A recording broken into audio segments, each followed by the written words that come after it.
الله الرحمن الرحيم الحمد لله الغفار التواب الأحد الصمد الذي لم يلد ولم يولد ولم يكن له كفوا أحد وصلاته الفائضة وسلامه الصمد على المبعوث رحمة للعالمين هداية للسالكين محمد صلى الله عليه وسلم وعلى آله وأصحابه ومن سلك مسلكه وقتفى آثاره إلى يوم الدين أما بعد adúpẹ́ fún Ọlọ́run Ọba ọ̀kan ṣoṣo ọba aláàánú ọba aláforíjìn bá ti gba ẹrú ní tútúbá yóò gba ìdírẹ̀bẹ̀ ẹrú yóò foríjìn ẹrú yóò tún ká ẹrú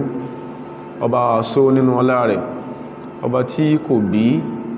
ìròyìn àbùkù ìròyìn àdínkù ìròyìn àléébù ní ká ṣe àfitì bíbí sọ́dọ̀ Ọlọ́run ọba tí ó níwá ń títà nítán tí ó fi àánú ẹ̀ tó fi gbà wá ó fi àánú rẹ̀ ó fi lé wa bá ọba ní ọba tí a jẹ́wọ́ pé ní Ọlọ́run a jẹ́wọ́ pé nìkan ni ìjọsìn tọ́ sí àtọ̀rọ̀ kẹ́gẹ́ Ọlọ́run fún ànábì wa sallallahu alaihi wasallam ànábì tí a tọrọ kẹgbẹ́rẹ́ Ọlọ́run fún ànábì tí a bẹ̀ Ọlọ́run kó dákun kó bá lékún àlàáfíà àti ìyọ́nú ilé lórí ànábì tí Ọlọ́run bá lékẹ́lá ṣe ní okùnfà oríire okùnfà ọ̀nàmà fún gbogbo àwa ìran èèyàn pátápátá àti àǹjànú kódà tí lórí àwọn tí wọn ò bá èèyàn àtàǹjànú tán láwọn ẹ̀dá Ọlọ́run ànábì Ọlọ́run ṣe ní okùnfà ìmọ̀nà fún wọn tó ń lójú ọ̀nà yọ́nú Ọlọ́run àlékún yọ́nú Ọlọ́run tá a tọrọ kó wọn bá nàbí àtàwọn sọ̀hábà rẹ̀ ìpadà sí dáadáa tí a tọrọ fún wọn kó wọn bẹ́ẹ̀ nìkọ̀ọ̀kan gbé tí ó fi di ọjọ́ ẹ̀san ní ìtẹ̀síwájú àwọn ọ̀ranyàn kí a sọ tí ó ń bẹ ní ọrùn ara wa fúnra wa béèyàn bá lọ kọ́ òfin bọ́n sì ń ṣèdájọ́ kìí ṣe pé kọ́ ń kọ́ kí òun àtàwọn ará nílé ìlébàjọ́ mọ́ ìlú nìkan ó kọ́ ń kọ́ pé yóò sá ní lápá láwùjọ bẹ́ẹ̀ náà ni kíyàn lọ kẹ́kọ̀ọ́ ẹ̀sìn èyàn kò ní máa dádúnú yàrá rẹ̀ kó máa sọ pé ìdájọ́ báyìí kó wá gbére kalẹ̀ lórí ìjókòó kó ní ìdájọ́ báyìí tí nǹkan bá ṣẹlẹ̀ bá ìdájọ́ báyìí èyàn náà ni ó sábà sọ èyàn náà lè yóò ṣàlàyé ọ̀rọ̀ ẹ̀sìn fún ajẹ́ra wa ní ìwọ rẹ̀ so ìtẹ̀síwájú lórí ọ̀ranyàn tí ó jẹ́ ọ̀ranyàn má ṣe àbí ọ̀ranyàn èyàn téèyàn gbọ́dọ̀ má ṣe lábala kí á bọ́ ìwọ àmánà tí Ọlọ́run tí ó gbé lé oníkálukú wa lọ́rùn lábala kí á ṣàlàyé kí ni ẹ̀sìn wa sọ kí lẹ̀sìn wa jẹ́ báwo lẹ̀sìn wa ṣe rí kí ni àǹfààní tí ń bẹ nínú ẹ̀sìn wa fún àwa tá ń ṣe àti fáwọn tí wọ́n ṣe ẹlẹ́sìn wa tá jọ ń gbénú ayé ọ̀ranyàn ilé yìí ló tún tì wá lọ́pọ̀pọ̀ lọ síbi ilé ìta tó fẹ́ kó sí láàárọ̀ yìí kọ́lọ́n kọ́dà kọ́jọ kójájọ gbọ́ra wáyé ètí Ọlọ́run ọba tí ò ní yọ́nú sí mọ́jọ tẹnu wa jáde ètí ò ní tìtorí ẹ̀san lẹ́san mọ́jẹ́ àṣì ìsìwí wọn tánà bí ò wà wí pátápátá tí ò fi sẹ́nu àwọn sọ̀hábà táwọn sọ̀hábà ò káwọn tàbíìn Ọlọ́run dákunjọ mọ́jọ tẹnu tàwa jáde wọlá tó fi ń jọ́ Ọlọ́run láwùgbò rẹ̀ Ọlọ́run ọ̀rọ̀ wa láàárọ̀ yìí ọ̀rọ̀ ó tún fẹ́ mú abala díẹ̀ dá nínú àgbọ́yé àwọn kan nínú àwọn ìpìlẹ̀ ẹ̀sìn wa ọ̀ranyàn ni ká pọ́n àwọn ànábì Ọlọ́run lé ọ̀ranyàn ni ẹnikẹ́ni láyé tó bá ń yọwó mí àwọn ànábì Ọlọ́run tó ń sọ tí ó wù nípa wọn àbí tí ń parọ́ mọ́ wọn àbó tí ń gbá ọ̀nà kan àbí kejì bà iṣẹ́ wọn jẹ́ irú èèyàn bẹ́ẹ̀ tó bá bẹ́ẹ̀ lọ bá Ọlọ́run nínú àwọn tọ́lọ́run bínú sí ni Ọlọ́run bínú sí wa tàbá pọ́n àwọn ànábì Ọlọ́run lé a máa pọ́n àwọn ẹ̀ẹ̀dẹ̀ wọn náà lé nínú huruma tá a máa ṣe fún hujuratil anbiya àwọn ẹ̀ẹ̀dẹ̀ àwọn ànábì Ọlọ́run ó náà ni al-ihtiram li zawjatihim oníká máa pọ́n àwọn ìyàwó wọn lé torí pé tí a bá fi lè sọ yàtọ̀ sáwọn tí Ọlọ́run dárúkọ fún wa nípa àwọn kan tí wọ́n báwọn ànábì Ọlọ́run tí Ọlọ́run rán sí wa tí wọ́n bá wọn rìnrìn àjò yọ́nú Ọlọ́run yàtọ̀ sáwọn yẹn bẹ́ẹ̀ni kan bá tún ojóbó kan rọ́ sí kan nínú àwọn ìyàwó ànábì Ọlọ́run lọ́rùn ẹni ẹ ń pojóbó kan iná síra ẹ̀ lọ́rùn ni Ọlọ́run sọ àwọn kan tó yanjú nínú Qur'an fún wa tó fi ṣàlàyé fún wa délẹ̀ nígbà tó ń sọ̀rọ̀ ń pa àwọn ìran kan náà àwọn èèyàn tó jẹ́ àwọn ìyàwó àwọn ànábì Ọlọ́run kan ọlọ́ni a'udhu billahi minash shaitani rajim daraballahu mathalan ọlọ́run ti fún alápẹ̀rẹ̀ dáadáa kò lè bá jápẹ̀rẹ̀ fáàtà jólùgbàgbọ́ òdodo yálà níbi ta bára wà yìí àbáwọn míì tàbá tó ń rò pé àwọn náà tó ní ìbátan pẹ̀lú àwọn nábì ọlọ́run iṣẹ́ tí àwọn wọ̀nyí ṣe tí wọ́n fi di tọ́lọ́run ròyìn wọ̀nyí a máa sáré káwọn tó jẹ́ àwọn ìyàwó wa tí ń bẹ lẹ́ẹ̀dẹ̀ akámọ̀dẹ̀rú ẹ̀wò daraballahu mathalan lilladhina kafaru bọ́lọ̀ sí kọsọ́nù ọlọ́run fi àpẹẹrẹ lílẹ̀ ń fún alápẹẹrẹ ń ta lè ronú sí táàfi sákùn bí kámọ́kù sínú ìbínú ọlọ́run òun fàpẹẹrẹ lílẹ̀ fáwọn tó ṣe pé wọn gbọ́lọ́ngbọ́ kí làpẹẹrẹ náà ni pé imra'ata nuhin wa imra'ata lutin òun fi ìyàwó ànábì nuhu alayhi salam àti ìyàwó ànábì lutu òun fún àwọn tí wọn gbọ́lọ́ngbọ́ òun fi fún alápẹẹrẹ torí pé àwọn méjèèjì wọ̀nyí kánàtà tahta abdaini min ibadina salihain ọlọ́ni abẹ́ òrùlé àwọn aláfọ̀mọ́ ẹrú méjì inú àwọn ẹrú wọn ọlọ́run tó ní wá nígbà tó ń tọ́ka sí ànábì wa Nuhu alayhi salam awwalu rusulillah àkọ́kọ́ náà àwọn tọ́lọ ránṣẹ́ ọlọ́run tọ́ka sí pé ó pè ní abdun ó tún wá pè ànábì Lut alayhi salam ó tún pè ní abdun man huwa Isa alayhi salatu wassalam tawala nabi Isa ta ni Jesus Christ ó ní jẹ́rú ọlọ́run àwọn lèyí ti lọ wọ́n ti lọ yẹn kan tó bá nabi Isa ọlọ́run ní àwọn obìnrin méjèèjì wọ̀nyí kánàtà tahta abdaini min ibadina salihain wọ́n gbé lábẹ́ òrùlé àwọn ẹrú sin wa aláfọ̀mọ́ méjì ṣùgbọ́n àwọn méjèèjì fakhanatahuma wọ́n jàmbá àwọn ọkọ wọ́n jàmbá ṣe ọlọ́run lára àwọn ọkọ wọn gbogbo ẹni tó já sí pé in tó ń kó dání láyé ni pé bí olọ́kọ rẹ̀ ó ṣe jábọ́ irú ìròyìn tọ́lọ́wọ́ bá dìkẹ́ lọ́ròyìn fáwọn wọ̀nyí náà ní bẹ fún rúwẹ̀ ṣẹ̀pín tá ń celebrate láyé lẹ́ni kò fẹ́ ṣe sọmọ́ torí ó ti fẹ́ kárí ọlọ́mọdé kárí òrùlé tiwa ẹnìkan mọ̀ sí oríire lọ́kùnrin ẹnìkan sì máa sánà kó ṣubú lóbìnrin wọ́n sì jọ pẹ̀rọ wọn ní ọkọ àti ìyàwó ẹnìkan ó sọ pé bóò ni àwọn ọmọ òsì ní dìdàkudà yálà lójú àbí lẹ́yìn ohun lọ́kùnrin ẹnìkan ó sì máa gbéǹgbé pé àwọn ọmọ Yorùbá àṣẹ̀sìn lóbìnrin wọ́n sì jọ pé àwọn jọkọ àti ìyàwó so bí yẹn bá jàǹbá ọkọ ẹ̀ yálà ó jàǹbá ọkọ rẹ̀ láàrin kóhun àti ẹjọ́ jọkọ àti ìyàwó àbójọ ó jàǹbá ọkọ lórí pé ìrìn àjò tí ọkọ là tọkọ bá lójúṣe ìlànà tọkọ gbé kalẹ̀ ipé báyìí láwọn ọmọ sí gbọ́dọ̀ ní bóun sí ọkọ mọ́ rìn rí ó jàǹbá ọkọ lábala kó dojú ọ̀nà àwọn ọmọ ẹrú yálà lójú ọkọ àbí lẹ́yìn ọkọ ọlọ́ni àwọn méjèèjì wọ̀nyí fakhanatahuma wọ́n jàǹbá àwọn ọkọ wọn ayé ti di pé ọlọ́run ní èèyàn mọ̀ bẹ̀ kọ́lọmọ́sọ̀ kan ìkíní kejì àwátá àjọkọ̀ àti kọ́lọmọ́sọ̀ wádìsù ìjọba ti jọkọ̀ àti ẹwà ara wa láti ní ìwọ̀ tó pọ̀ lórí ara wa ṣùgbọ́n ta máa ń gbọ́nlẹ̀ Yorùbá ìlágbára gan lórí ọkọ àti ìyàwó lè fẹ́ pa ọkọ dànù pé ní tàà ń sọ bó ṣe ń sẹ olùjá máa ń sọ bẹ́ẹ̀ o kì í sí pọ́rọ̀ pé wọ́n ń forí sọ o ó lè fẹ́ pọkọ dànù ó lè bàtà yí ọkọ ẹ̀jẹ̀ tọ́lọ́mbà gbà fún ọkọ náà lè fẹ́ sọ ìyàwó ẹ̀dọ́ lórí burúkú tọ́lọ́mbà gbà fún tọ́lọ́ndẹ̀ sọ pé rúù ṣe sí báyìí tó ṣẹlẹ̀ sáwọn ẹni ìsọ́wé fún alápẹ̀ẹ́ ló ṣe ní daraballahu masalan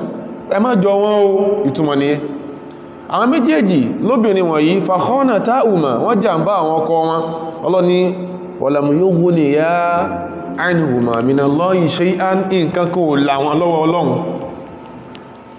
nǹkan kò láwọn kó omi kó mọ́ bínú sí wọn lẹ́yìn tí wọ́n ṣe kí ni o tí wọ́n jàǹbá àwọn ọkọ wọn kìí ṣe pé torí pán jẹ́ ni ọlọ́run ṣe bínú sí wọn torí pé ọlọ́run falamu yughniya fáàwù yẹn sọ tó ṣẹlẹ̀ ńgbàtán ṣe tí wọ́n ṣe ọlọ́run yìí kankan tán ní kò yìnbá àgbàgbára kó ìgbàtọ́kọ ẹ̀jẹ́ agbára tó ọgbàyìn ò ní ńlá ọjọ́ tó lọ́mbá dé ìwọ kọ́ ló dágbára gbà fúnra rẹ̀ àwọn kan ló ń fi ọ̀rọ̀ ọkọ rẹ̀ ránṣẹ́ sí tí wọ́n bọ́ kó náà bò wọ́n bọ́ kó náà mọ́rọ̀ rẹ̀ in tó ń fi ń kó náà mọ́rọ̀ rẹ̀ lágbára ẹjọ́ tó lọ́mbá dé sí ọlọ́run ní ńlá ọlọ́run ní ṣàánú rẹ̀ falamu yughniya anhuma minallahi shay'a ọlọ́run ní gbogbo tó rò bá wọn gbára lágbára yẹn kò láwọn kó mi yẹ̀wọ̀n ọlọ́run kódà tó tún dàlì kìámà wa qila dukhula an-nara ma'a ad-dakhilin in tí wọ́n sọ fún wọn nípa ẹ̀yin méjèèjì ìyàwó ànábì Ọlọ́run làwọn táwọn sọ yìí o ẹ̀yin méjèèjì wọ̀nyí iná ẹlẹ́mọ̀ wọ̀lọ́ Ọlọ́run dákunjọ mọ́ sí kankan nù wa lọ́kọ àbí níyàwó wa mọ́ sọ wá dísù Ọlọ́run a ma ní gbólóhùn aṣọ bó wá ṣe rí uniform tó wá rí kó take ìyẹn ò tuntun yẹn ò strange a ma ní gbólóhùn aṣọ a ma parí ẹ̀ a lè parí ẹ̀ lórí tébù oúnjẹ a lè parí gbólóhùn aṣọ lórí bẹ́ẹ̀dì ìbùsùn ìyẹn ò strange ṣùgbọ́n gbólóhùn aṣọ tá ní tí ó wá parí ẹ̀sẹ́ mi níyàwó pé ńgbà bá ti ẹjẹ́ tán ló tó mọ̀ pín ìṣẹ́gbẹ̀ rẹ̀ àbí gbólóhùn aṣọ tá ní tọ́kọ́ sọ pé ńgbà tí bá jí orin lọ tọkùnrin kan kò dẹnu kọ́ ọmọ láyé lóòtọ́ mọ̀ pé mo jù ọ lọ irú àwọn nǹkan báyẹ ẹjá jìnà sí ibi tá ti lọ ní pé lẹ́yìn yàtọ̀ sáwọn ilé ìtọ́lọ ń sọ yìí nípa àwọn obìnrin báyìí nínú àwọn tó jẹ́ àwọn ìyàwó ànábì Ọlọ́run ẹ ń bá tó lọ yọwó àwọn ìyàwó ànábì Ọlọ́run míì tọ́lọ̀ ọba alikẹ́ ọlọ́wò tí ẹ̀ sọ báyìí ń pa wọn ẹni yẹn ń retí ìbínú Ọlọ́run ni ìkan nínú àwọn èèyàn tí ó wá bá ànábì Ọlọ́run lò ní obìnrin tó sì pé ọ̀rọ̀ rẹ̀ àfikà gbà bọ́lọ́run ṣe tó bíyàn bá ti gbà bọ́lọ́run ṣe tó èyàn àṣírí ìbínú Ọlọ́run ó ní ìyá wa Aisha bintu Abi Bakrin radiyallahu ta'ala anha ó ní a ti sọ láàrọ̀ ibẹ̀ láti mú wẹ́rẹ́ torí pé a rí pọ̀pọ̀lọpọ̀ tí ó jẹ́ tọ́ka sí ẹ̀sìn wa pàápàá jùlọ lórí àwọn àlàyé tánàbí wa sallallahu alayhi wa sallam tó ṣe fún wa ọ̀pọ̀lọpọ̀ ni a máa rí mọ́jẹ́mọ́jẹ́ ìyàwó Aisha ń bẹ ó lè sojú rẹ̀ ńgbà mí ọ̀pọ̀lọpọ̀ àwọn tó lè lọ́rọ̀ ó lè sojú ẹ̀ ńgbà mí ó lè já sí pé ohun gan ni ọ̀rọ̀ ti torí ẹ̀ sọ̀kalẹ̀ nígbà mí kódà lọ́dọ̀ àwọn àfáà wa tí wọ́n máa ń ṣe ìwádìí nípa ọ̀rọ̀ ànábì nípa hadith ń sọ́lọ́ sẹ́sẹ̀lẹ̀ tá a bá yọwọ́ pé Abu Hurairah radiyallahu anhu tí hadith tó ń gbà wọn pọ̀ ń ṣe Ọlọ́run tó pọ̀ á fẹ́ mú ìyàwó Aisha tẹ̀lé so tí a bá sọ pé tẹ́nìkan bá ń bú ìyàwó Aisha radiyallahu anha tí ń bú báwọn yẹn ṣe máa ń ṣe lé ní mùsùlùmí àtẹ́ntí ìṣe mùsùlùmí tó tí a bá sọ káwọn èèyàn bú ìyàwó Aisha kọlọ̀mbà yọnu sí kìí ṣe tí ìṣe mùsùlùmí kan ní bú o mùsùlùmí náà ń bú ìyàwó Aisha àfá ń bú mùfọ́sírù ń bú mùsùlùmí tọ́rọ òye ń bú látara kíni o látara ọṣẹ́ táwọn ọ̀tá Islam ṣe sí wa lára táà tètè mọ̀ lásán sọ̀rọ̀ pé a gbọ́dọ̀ farabalẹ̀ ni mùsùlùmí ó máa sọ lẹ́nu ara rẹ̀ kámúdí ẹnu tó máa ń sọ wá àìmọye èèyàn lónìí tílẹ̀ mọ́ yìí àfikọ́lọ̀ kó tún kálukú ṣe kó dára padà síbi tí làákà ìtẹ́ ń ṣiṣẹ́ kólẹ̀ ni ó sọ fún yín pé ńgbà tó ń kà ẹbí pé kí ló kà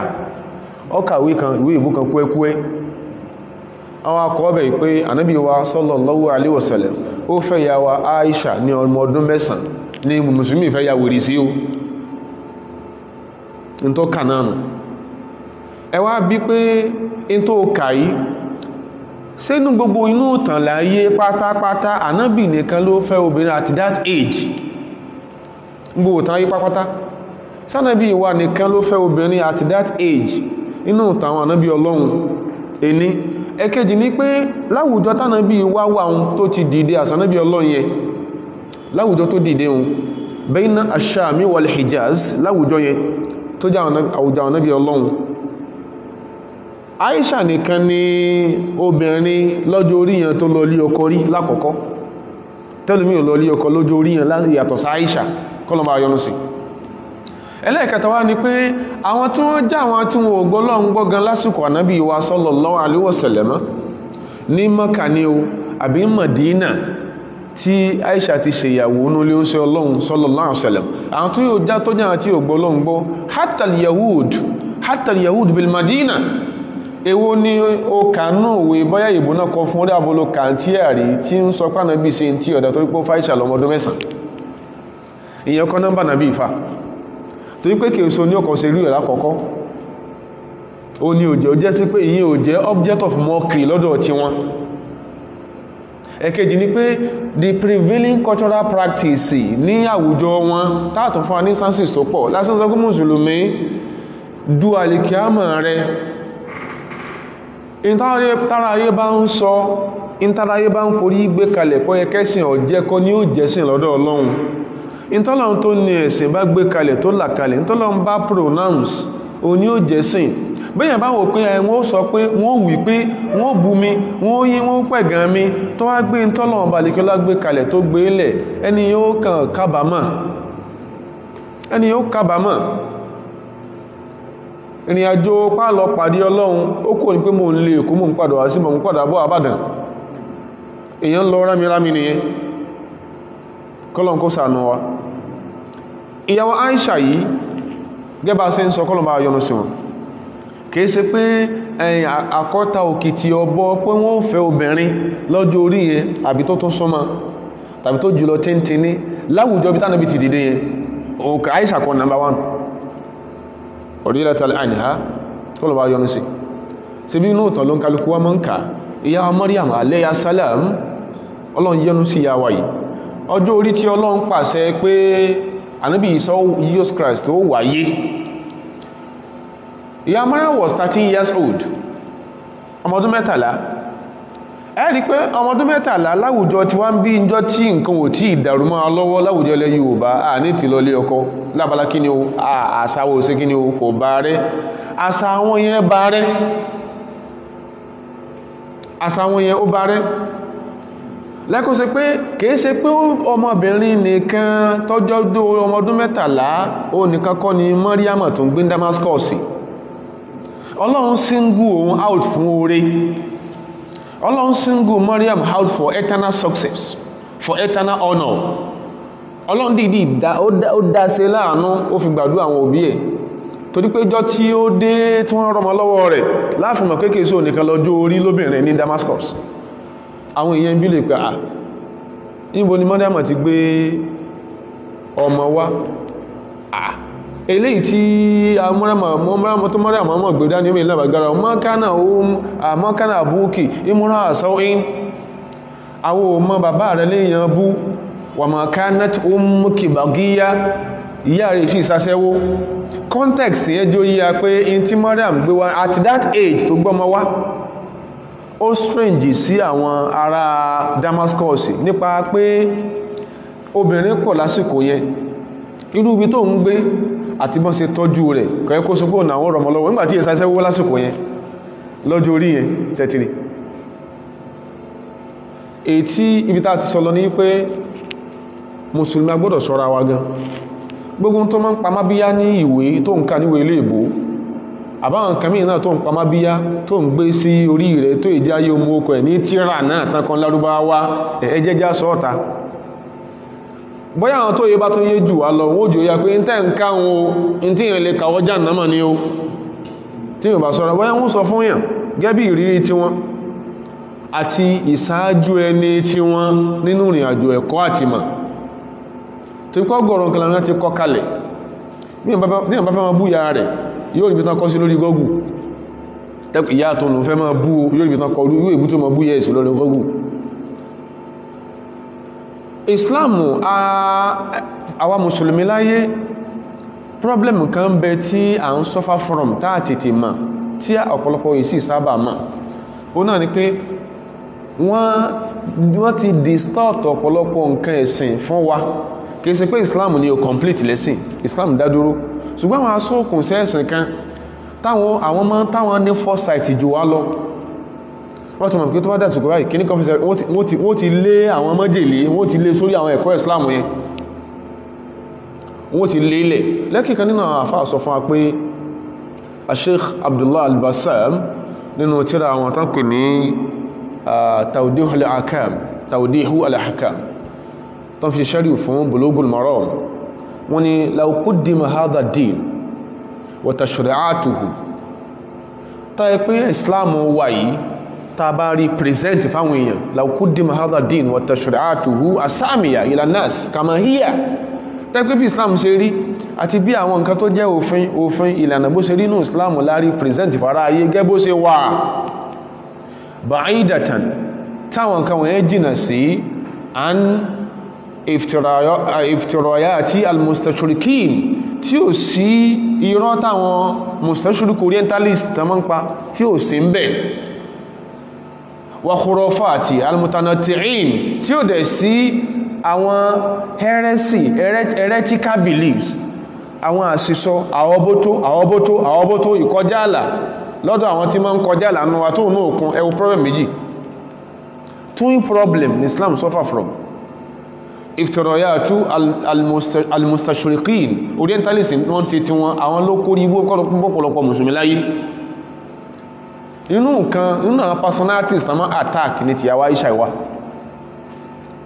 radiyallahu anha wa khurafati al-mutanatti'in, àti ọ̀rọ̀ tí ó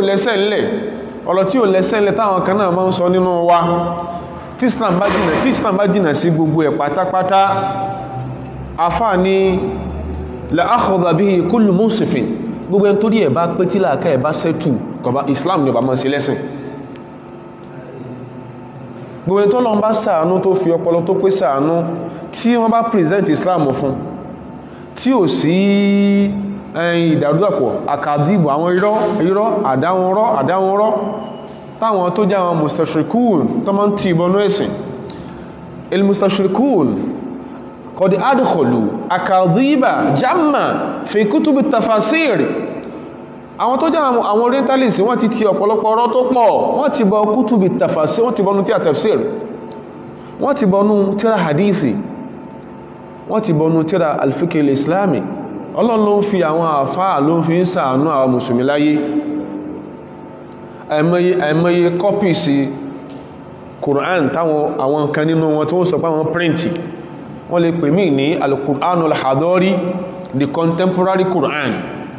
tó pé àwọn àyà àdájọ́ ayatul hakam ní Quran wọ́n lè gloss over, wọ́n lè lọ lórí ẹ̀, wọ́n lè pàmí rẹ̀. In tí ó sì yá wọn ni pé ibi tọ́lọ́ ń ṣàánú ẹ̀sìn ìdé, ìwé kan tó jọ Quran ò sí mọ́, kò dẹ̀ sí rí, kò sì ní sí mọ́.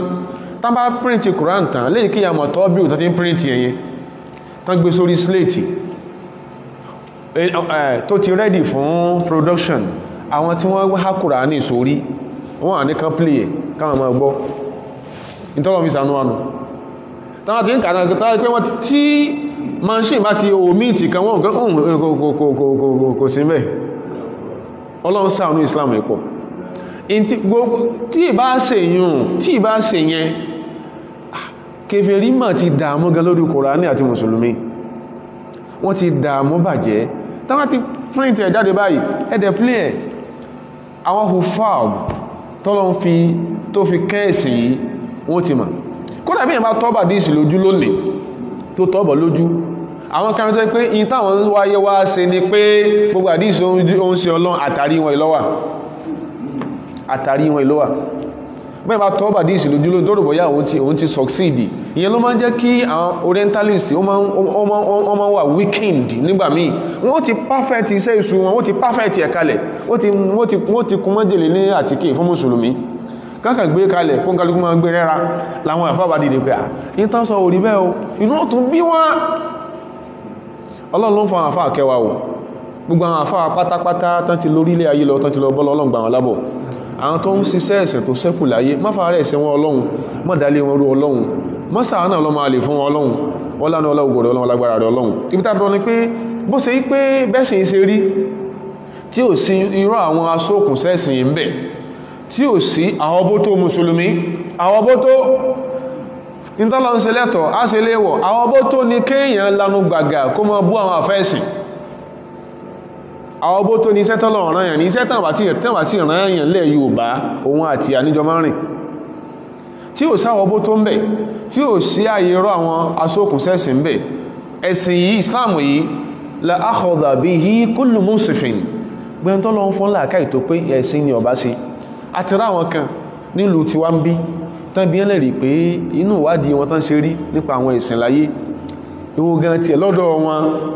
ìwò náà tí ẹ̀rù tí ẹ̀ sún mẹ́sìn tó lè jẹ́sìn lódodo jù, wọ́n ní Islam ni.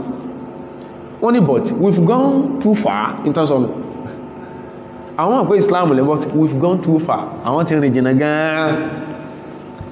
Nígbà ẹ̀kọ́ lọ́hùn sí ìsìn àti jíkà náà rí olè ọba náà ni. Ibi tá ti lọ ní pé Aisha al-mubarra'atu min fawqi sab'i samawatin, Aisha tí Ọlọ́run mọ́ fọ́ra ẹ̀ láti sánmà lọ́hùn, wọ́n parọ́ mọ́ irọ́ tó lè bàyàn ló kọjẹ́ títí láíláí, Ọlọ́run bá rọ́ ààrẹ,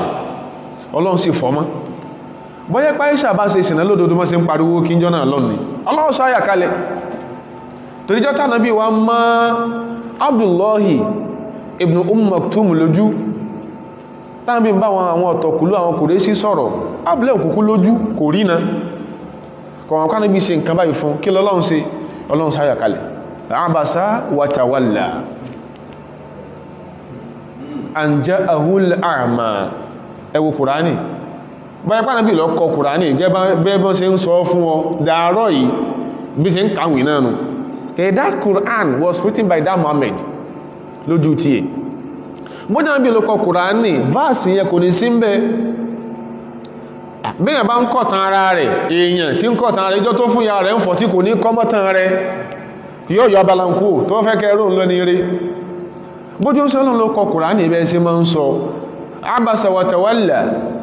an ja'ahu al-a'ma ọlọ́ni ọmọ fàájúrò wa tawalla ó tó kọ́yìn ẹwọlọ́run ọlọ́mọ́tò aláṣẹ̀rí o an ja'ahu al-a'ma torí pàfọ́jú wa bá báyìí pàdé bí lọ kọ Kùránì irú ilé òní símbẹ̀ wọ́n parọ́ ìsìnà máa Aisha kọlọ̀mọ̀ ayọ́ sí ọlọ́run sí fọ̀mú láti sánmà ayá sọ kalẹ̀ alọ́ni ẹmọ́dì ó báyìí lẹ́mẹ̀jẹ́ innal ladhina ja'u bil ifki àwọn tó múrọ wá usbatun minkum àwọn kan nínú yín ni la tahsabu sharran lakum ẹmọ́rọ̀ bọ́yá burú ni wọ́n ṣe bal huwa khairun lakum orí ni lẹ́fìm aláyé òfin ma pé èmi ọlọ́run mọ́ sí kí ni mọ́rán ànábì ń sẹ́sì ni ọlọ́ni àwọn tó gbé àgbèrè irú ẹ̀nà wọn pàájúlẹ̀ títí ẹ tó pọ̀ jù títí ẹ lè jù tí ń dálẹ̀ fìwó kọjá Madina ọlọ́yẹ fílẹ̀ walladhi tawalla kibrahu minhum ẹn títí ẹ lè jù yóò jẹ́ sọ́bẹ̀ ẹ̀yà ìtọ́lọ́ sọ ń pẹ́ ní ọ̀hún náà ní ọmọ ẹgbẹ́ tó bá ń bá ìyàwó Aisha ló kọjẹ́ man hiya Aishatu bintu Abi Bakrin as-Siddiqi radiyallahu anhu tààlà Aisha ìyàwó Aisha náà ni ẹta ti mọ̀ ọmọ Abubakri ayò tí bàbá rẹ̀ jẹ́ ayò ń ṣe Ọlọ́run Aisha mu'allimatu rijal Ọlọ́run ṣàánú ìyá rẹ̀ pọ̀ gbogbo ọkùnrin ní mọ́ ń kọ́ lẹ́kọ̀ọ́ kìí sakótabánukọ́ mu'allimatu rijal a ò pé àwọn rijal o mu'allimatu ar-rijali mina sahabati wa tabi'in ń ká wọn sàbí lẹ́kọ̀ọ́ ń ká wọn tó jẹ́ ọmọ kí wọn sàbí lẹ́kọ̀ọ́ gbogbo lámọ̀rí kọjá ń bẹ̀ ìtìtìtà tí mùsùlùmí ò bá rẹ̀ nìyẹn ẹmà pàṣánàtì tí èyàn bá mọ̀ èyàn fẹ́ máa àtàkì èyàn fẹ́ máa kìrìtíkì èyàn ní máa wọn tó ń pera wọn ní ọ̀jọ̀gbọ́n láyé tí ò bá sì mọ̀ lẹ́ẹ̀sìn fún tẹ́bátádúkọ just one companion nínú àwọn companions àníbẹ̀ pé who is he ọkọ̀ sọ pé who was he wọ́n àti ọmọ kọmọ́ lẹ́ẹ̀kan fún àwọn ànábí ọlọ́wẹ́ra wọn like the Greek philosophers báwọn náà ṣe mọ́ sóṣù bí ẹran aṣẹ́wó in tí ó jẹ́ kán gba àwọn ànábí ọlọ́gbọ̀n wọ́n pé ṣe bí àwọn ń sọ nǹkan kẹlẹ́ náà pè ní wà yìí so táwọn náà bá kóra wọn sí rònú àwọn lè lè sọ tí ó fẹ́ jọ tí wọ́n ń sọ Aisha kanat mu'allimata rijali mina sahabati wa tabi'in ó ń káwọn sàbí lẹ́kọ̀ọ́ ló mọ́ sí pọ̀ tó ń tíṣà wọn ni ìyàwó Aisha kọlọmbà yọnu sí nǹkan tabi'in as-siddiqa olódodo parí ni Aisha bintu as-siddiqi tí bàbá náà jẹ́ olódodo parí bàbá rẹ̀ ní khalifatu rasulillahi sallallahu alaihi wasallam ìkánà àlífà náàbì ni bàbá Aisha wáyé torúkọ àbẹ́ gangan jẹ́ Abdullahi ni Abubakar náà jẹ́ Abdullahi bin Abi Quhafa Abu Quhafa tí jẹ́ Abubakar Usman ló kọ́ ti ibn Amirin kọ́lọ̀ kókè gbogbo wọn pátápátá ìran Quraishi ni ìyàwó Aisha inú àwọn tó ṣe yí pé Ọlọ́run bá lè kí ọlá tí gẹ́gẹ́ bí pronouncement Ọlọ́run inú àwọn ìyàwó ni ìyàwó Aisha wà kọ́lọ̀ bá yọ́nú sí Ummul Mu'minin zawjatu sayyidi waladi Adama zaujatu sayyidi waladi Adama ìyàwó ẹni tó já sọ́jú gbogbo ọmọ nàbí Ọlọ́run pátápátá tání ànábì wa sallallahu alaihi wasallam ìyàwó ẹ̀ ni ìyàwó Aisha yìí Ọlọ́run kẹ́ ìyàwó Aisha yìí pọ̀ kódà ànábì fẹ́ràn bàbá rẹ̀ gan ànábì wa sallallahu alaihi wasallam hadith kan tí mo Bukhari àti Muslim gbà wá látọ̀dọ̀ Amru ọmọ As. Amru ọmọ As ló ń bi Ànábì léèrè níjọ́ kan pé ó ń ṣe Ọlọ́run sallallahu alaihi wasallam ayyunas ahabbu ilayka ayyunasi ahabbu ilayka, dákun ṣe Ọlọ́run èwo ló fẹ́ràn jù náà àwọn ará ayé, ta ló fẹ́ràn jù náà àwọn èèyàn láyé? Ànábì ní tí mo fẹ́ràn jù Aisha ni. So it isn't out of place kó pronounce kó fẹ́ràn ìyàwó rẹ̀ pé ìyàwó mo nífẹ̀ẹ́ ìyàwó mi gan o, kò sí tó burú ń bẹ̀, ṣùgbọ́n dẹ̀dẹ̀rìn tá a máa ń fi kún láyé ń sìn ní pé torí pé ó fẹ́ràn ìyàwó rẹ̀ ẹ á gbá yín sórí Facebook ẹ̀ ń gbéra yín lẹ́sẹ̀ ẹ̀ ń gbóúnjẹ síra yín lẹ́nu, dẹ̀dẹ̀rìn lè yẹn ń ṣe yẹn, dẹ̀dẹ̀rìn lè yẹn ń ṣe hùn. kódà bí tí Islam tó mú ayé rọrùn dé, ìwọ àti ìyàwó ẹ̀ bá máa lera yín kí ń kọ̀rọ̀ yàrá yín, ẹ̀ bá máa ṣe é pa, ẹ̀ bá àjọ máa jó, ẹ má jù sí tó jẹ́ kí ni o tó jẹ́ wọ̀, gbogbo ilé ìkòsí tó burú ń bẹ̀. ẹ bá jọ bẹ̀rẹ̀ sí mẹ́mú kẹjọ mọ́ mẹ́kẹwà àti ìyàwó rẹ nínú yàrá yín, kò sí tó burú ń bẹ̀, ṣùgbọ́n dẹ̀dẹ̀rẹ̀ tó mú dání ni pé lásán máa ń sọ fáwọn èèyàn wa, especially àwọn àfáà wa tán conduct marriage ceremonies, àwọn òsì táwọn èèyàn máa ń ṣe yẹn kò bẹ́ẹ̀kọ́ ẹ̀sìn wa mú. ìyá ìyàwó ọyẹ dúró báwọn ọkọ ọmọ yín rè ọyẹ pàn ẹ̀dẹ́kùn níbo la máa ń tọ́jú làákẹ́ ìwá síná kí ìyá ìyàwó pọn ọkọ ọmọ rẹ̀ láìsípọ̀ wọ ààrẹ. A máa ń ṣe bí kàkọ́ abámú ọpọlọ wa àtìmọ́ ní bẹ́dúrúmù, àwọn máa gbé kòrò forí nìkan jáde.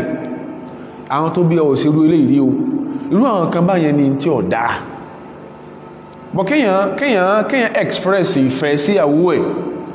ní tó bá rí o pẹ̀lú ọkọ tẹ́ mọ́ ń pera yín, tí ó gbàdà máa tí ó mọ jẹ́ reminder of the passionate love tẹ́ ní síra yín. Islam ò takò gbọ́nbólẹ́ ti máa dáyìn o. Ẹlòmíì gọ̀ débi pé public restaurant àmì kí mú kí ní eatery inú àti àwọ̀ rẹ̀ lọ, wọ́n fẹ̀lẹ̀ ní kí ẹlẹ́ ò sí ní kọ́bùlé tó gbọ́fẹ́ gbóúnjẹ sílẹ̀ lójúgbò yẹn, gbogbo yẹn kọ́ náà mọ́ iṣẹ́ báhùn. Ìwọ ẹran nìyàn, ìwọ ẹran ó nìyẹn. Ànábì sọ fún ọ̀sẹ̀sẹ̀ pé ẹni tó ń fẹ́ràn jù nínú àwọn èèyàn láyé Aisha ni o. Bá ń bí ṣe fẹ́ràn Aisha hùn kò yẹ kó orífọ́ bá mùsùlùmí, kò sí kó bá ní kankan. Táwọn sọ pé ń sọ Ọlọ́run fẹ́ràn Aisha, ẹlòmí ò ti bá ṣe ń sọ̀rọ̀ lórí wọn sọ pé ìsí dá pedo, Ànábì pedophile, Ọlọ́run jẹ́ ọsàn tó ìwọ náà. Ànábì lẹ́ òun fẹ́ràn Aisha bàjẹ́. Nígbàtí Amru wá gbólé, Amru ọ̀dá tóbi lọ sọ́hun, wà minal rijal, àmì faminal rijal, ta lọ fẹ́ràn jù ní àwọn ọkùnrin. Ànábì ní Abuha, bàbá rẹ̀ radiyallahu anhum, kọ́lọ̀ kó kí bàbá àtọmọ. Tẹ́fọ̀n pé ibi tí èyàn máa ro àṣebọ̀ Ànábì express fún wa nìyẹn. Gbogbo ọjọ́ tí ilẹ̀ rọ tẹ́nìkankan fẹ́ gbóhùnsí ọlọ́ngbọ́, yàtọ̀ sí àmà stage tí yáwá Khadija, tẹ́nìkan fẹ́ gbà Ànábì gbọ́ lẹ́nìkan láyé ní Mákà, Abubakar gbàgbọ́. Ìrìn àjò tí ó yẹ kíyàn bá yàn rìn, ìrìn àjò tá fẹ́ bẹ̀rẹ̀ tó ṣe pé àwọn bọ́yá débi tán lọ láàyè bọ́yójú ọ̀nà wọn pa wá sí, Abubakar bá Ànábì rìn. Ìjọ tó ṣe kára ayé fẹ́ pronounce èyàn àṣọ nírọ́, tánàbí ló ń lọ gbàrún wá láti sánmà wá sáyé láàrin alẹ́ sílẹ̀ máa tó lò ń lọ Baitul Qudus tó sì dé. Ó ń sọ Ọlọ́run dẹ̀dẹ̀ kò fojú gan ní Abubakar, kò sọ fún Abubakar pé òun lọ sáájú, ó sì dé, ó sọ fún èyàn pé òun ti lọ gbàrún wá o. Àwọn ẹbá wọn bá Abubakar láàrin ọjà, wọ́n lọ́rẹ̀ ẹ̀ tó ti bẹ̀rẹ̀ o. Ìrìn àjò tẹ́kọ́ táwọn bá rìn ìrìn àjò yẹn láàrin oṣù 3 sí 4 làwọn òfin láti Mákà lọ sí Baitul Qudus nílé ìbọ̀ ilé ọbí ó wá lò ń lọ látàlẹ́ mọ́júmọ́. Abubakar sọ pé tẹ́ pé n tó sọ fún yín nù òdodo ni. Ìjọ yẹn ló gba táìtù as-Siddiqiyya, pé tẹ́ pé bó ṣe wí fún yín náà nù òdodo ló sọ, kò lè parọ́. Ànábì dẹ̀ pàdé àwọn kan tó jára Mákà tán kó ọjà bọ̀ ńgbà tó ń bọ̀, ńgbà tí ilẹ̀ mọ́ bọ̀ nínú àjò òru yẹn, ńgbà tí ó fi ilẹ̀ mọ́ àwọn yẹn dé Mákà, ó lọ ń bá wọn lásì ó ní wọ́n gbàbì kan báyìí kọjá, wọ́n ní bẹ́ẹ̀ ni àwọn gbàbẹ̀ kọjá. Ìjọta yóò bá pàdé bí lókùrọ̀ sallallahu alaihi wasallam. Abubakar gbàgbọ́ pé olódodo ni, wọ́n sì bá lódodo bẹ́ẹ̀. So Ànábì ló ń fẹ́ràn rẹ̀ pọ̀, òun fẹ́ràn Aisha kìí sì torí pé ó jẹ́ ìyàwó nìyẹn tọ́ka sí báyẹn, torí pé ibi tó ti wá ìjọ tó jú ń pọ́gúnogún òun sí Ọlọ́run àwòdí wọ́n ṣe kí ni ó bára. Má jálẹ̀ mọ́ orí mùsùlùmí, gbogbo tán ti ṣe ọ́ lórí, gbogbo tó ti dá kọjá tán ṣe ọ́ lórí kọjá, kódà tán bá fi ìjẹ́ èèyàn sàṣe má ṣe àṣìmọ́sí tí èsì pé ìdájọ́ Ọlọ́run bẹ lórí ẹ̀ o tán fi dí èèyàn ṣe mistake sí ọ má gbìnà pamọ́ má gbàná jẹ rántí kí ni o rántí mọ́ ṣe ṣeun rántí àṣebọ̀ yẹn Ànábì wa sallallahu alaihi wasallam ó sọ ilé yìí láti jó ya ipò tí ìyàwó Aisha wà lọ́dọ̀ ń ṣe Ọlọ́run Aisha ìwárè kìí ṣe pé Ànábì kan kì gírì tí ó yára máa jẹ́ àwọ́ mi tó gbogbo táwọn èèyàn máa ń sọ nìyẹn ẹlòmí wò pé táwọn sọ kánà bí wọ́n sẹ̀sẹ̀lẹ̀ torí pé irọ́pọ̀ táwọn àfà máa ń sọ láwọn sákòsù wọn ẹlòmí à ní àdísì tí ó sọ pé Aisha ọmọdún mẹ́sàn ní pé àdísì ọkọ̀rẹ́tì inú Bukhari kọ̀kọ̀rẹ́tì ipé ọmọ 27 years ní àmúlá tí mùsùlùmí ẹ̀sẹ̀rán kan tí ó kọ́ we shouldn't sound apologetic lórí tó jẹ́ pé òdodo nú ẹ̀sìn wa ojú ta láwántì so kí kò sí kò dàrú wọ́n náà rìnrìn àjò ń lọ area Damascus yẹn ń lọ area Sham ń lọ area Mamlaka òun náà ọmọ ọdún mẹ́sàn-án orí mọ́ sí máa ń rí ọmọ ọdún mẹ́sàn-án tí wọ́n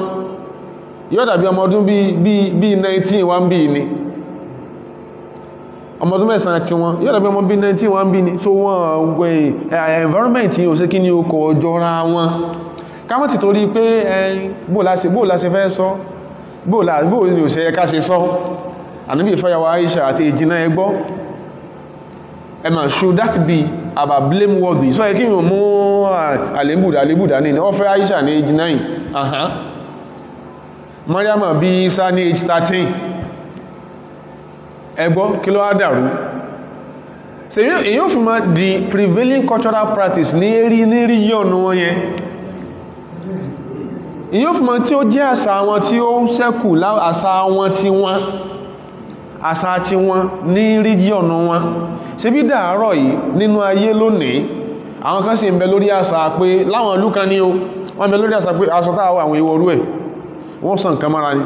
àwọn tó bí alóòrè tó máa ń jáde wọ́n máa ríru wọn ló níbi tí ayé dé dúró lónìí wọ́n bẹ náà tó ṣe yí pé bẹ́ẹ̀ bá bá wọn lálejò nínú àṣà tí wọ́n náà pé àṣọ pé tọ́lọ́yìn dọ́ọ̀sì nìyẹn náà àṣà tí wọ́n ọyọ̀ǹda ìyàwó rẹ̀ pé ń jọ ti dé lálejò ìyàwó wọn máa súnmọ́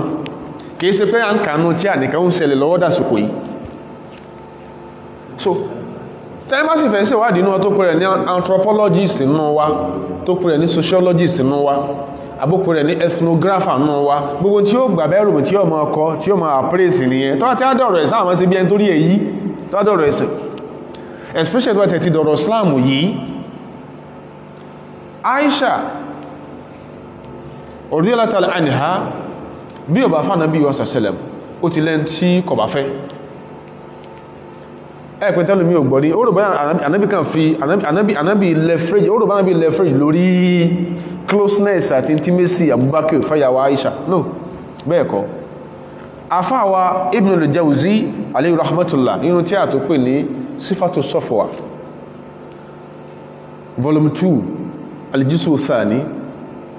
Sifatu Safwa jùsù ẹlẹ́ẹ̀kejì page 9 ó ní Aisha ṣáájú kó tó fànàbí wa sàṣẹlẹ̀ káàdì máa pé bí ò bá fànàbí wa at that age tó fẹ́ kúlé lórí hun yóò fẹ́ ẹlòmí tó bá fẹ́ lòmí kò àmá ti dáró lọ́dọ̀ kèfèrí ànábì náà fẹ́ àyàbà ó ń sọ Ọlọ́run fẹ́ yọ àlébù lára ẹ̀ sallallahu alaihi wasallam afáwa Ibn al-Jawzi ní pé kanat Aisha ìyàwó Aisha musammatan li Jubair bin Mut'am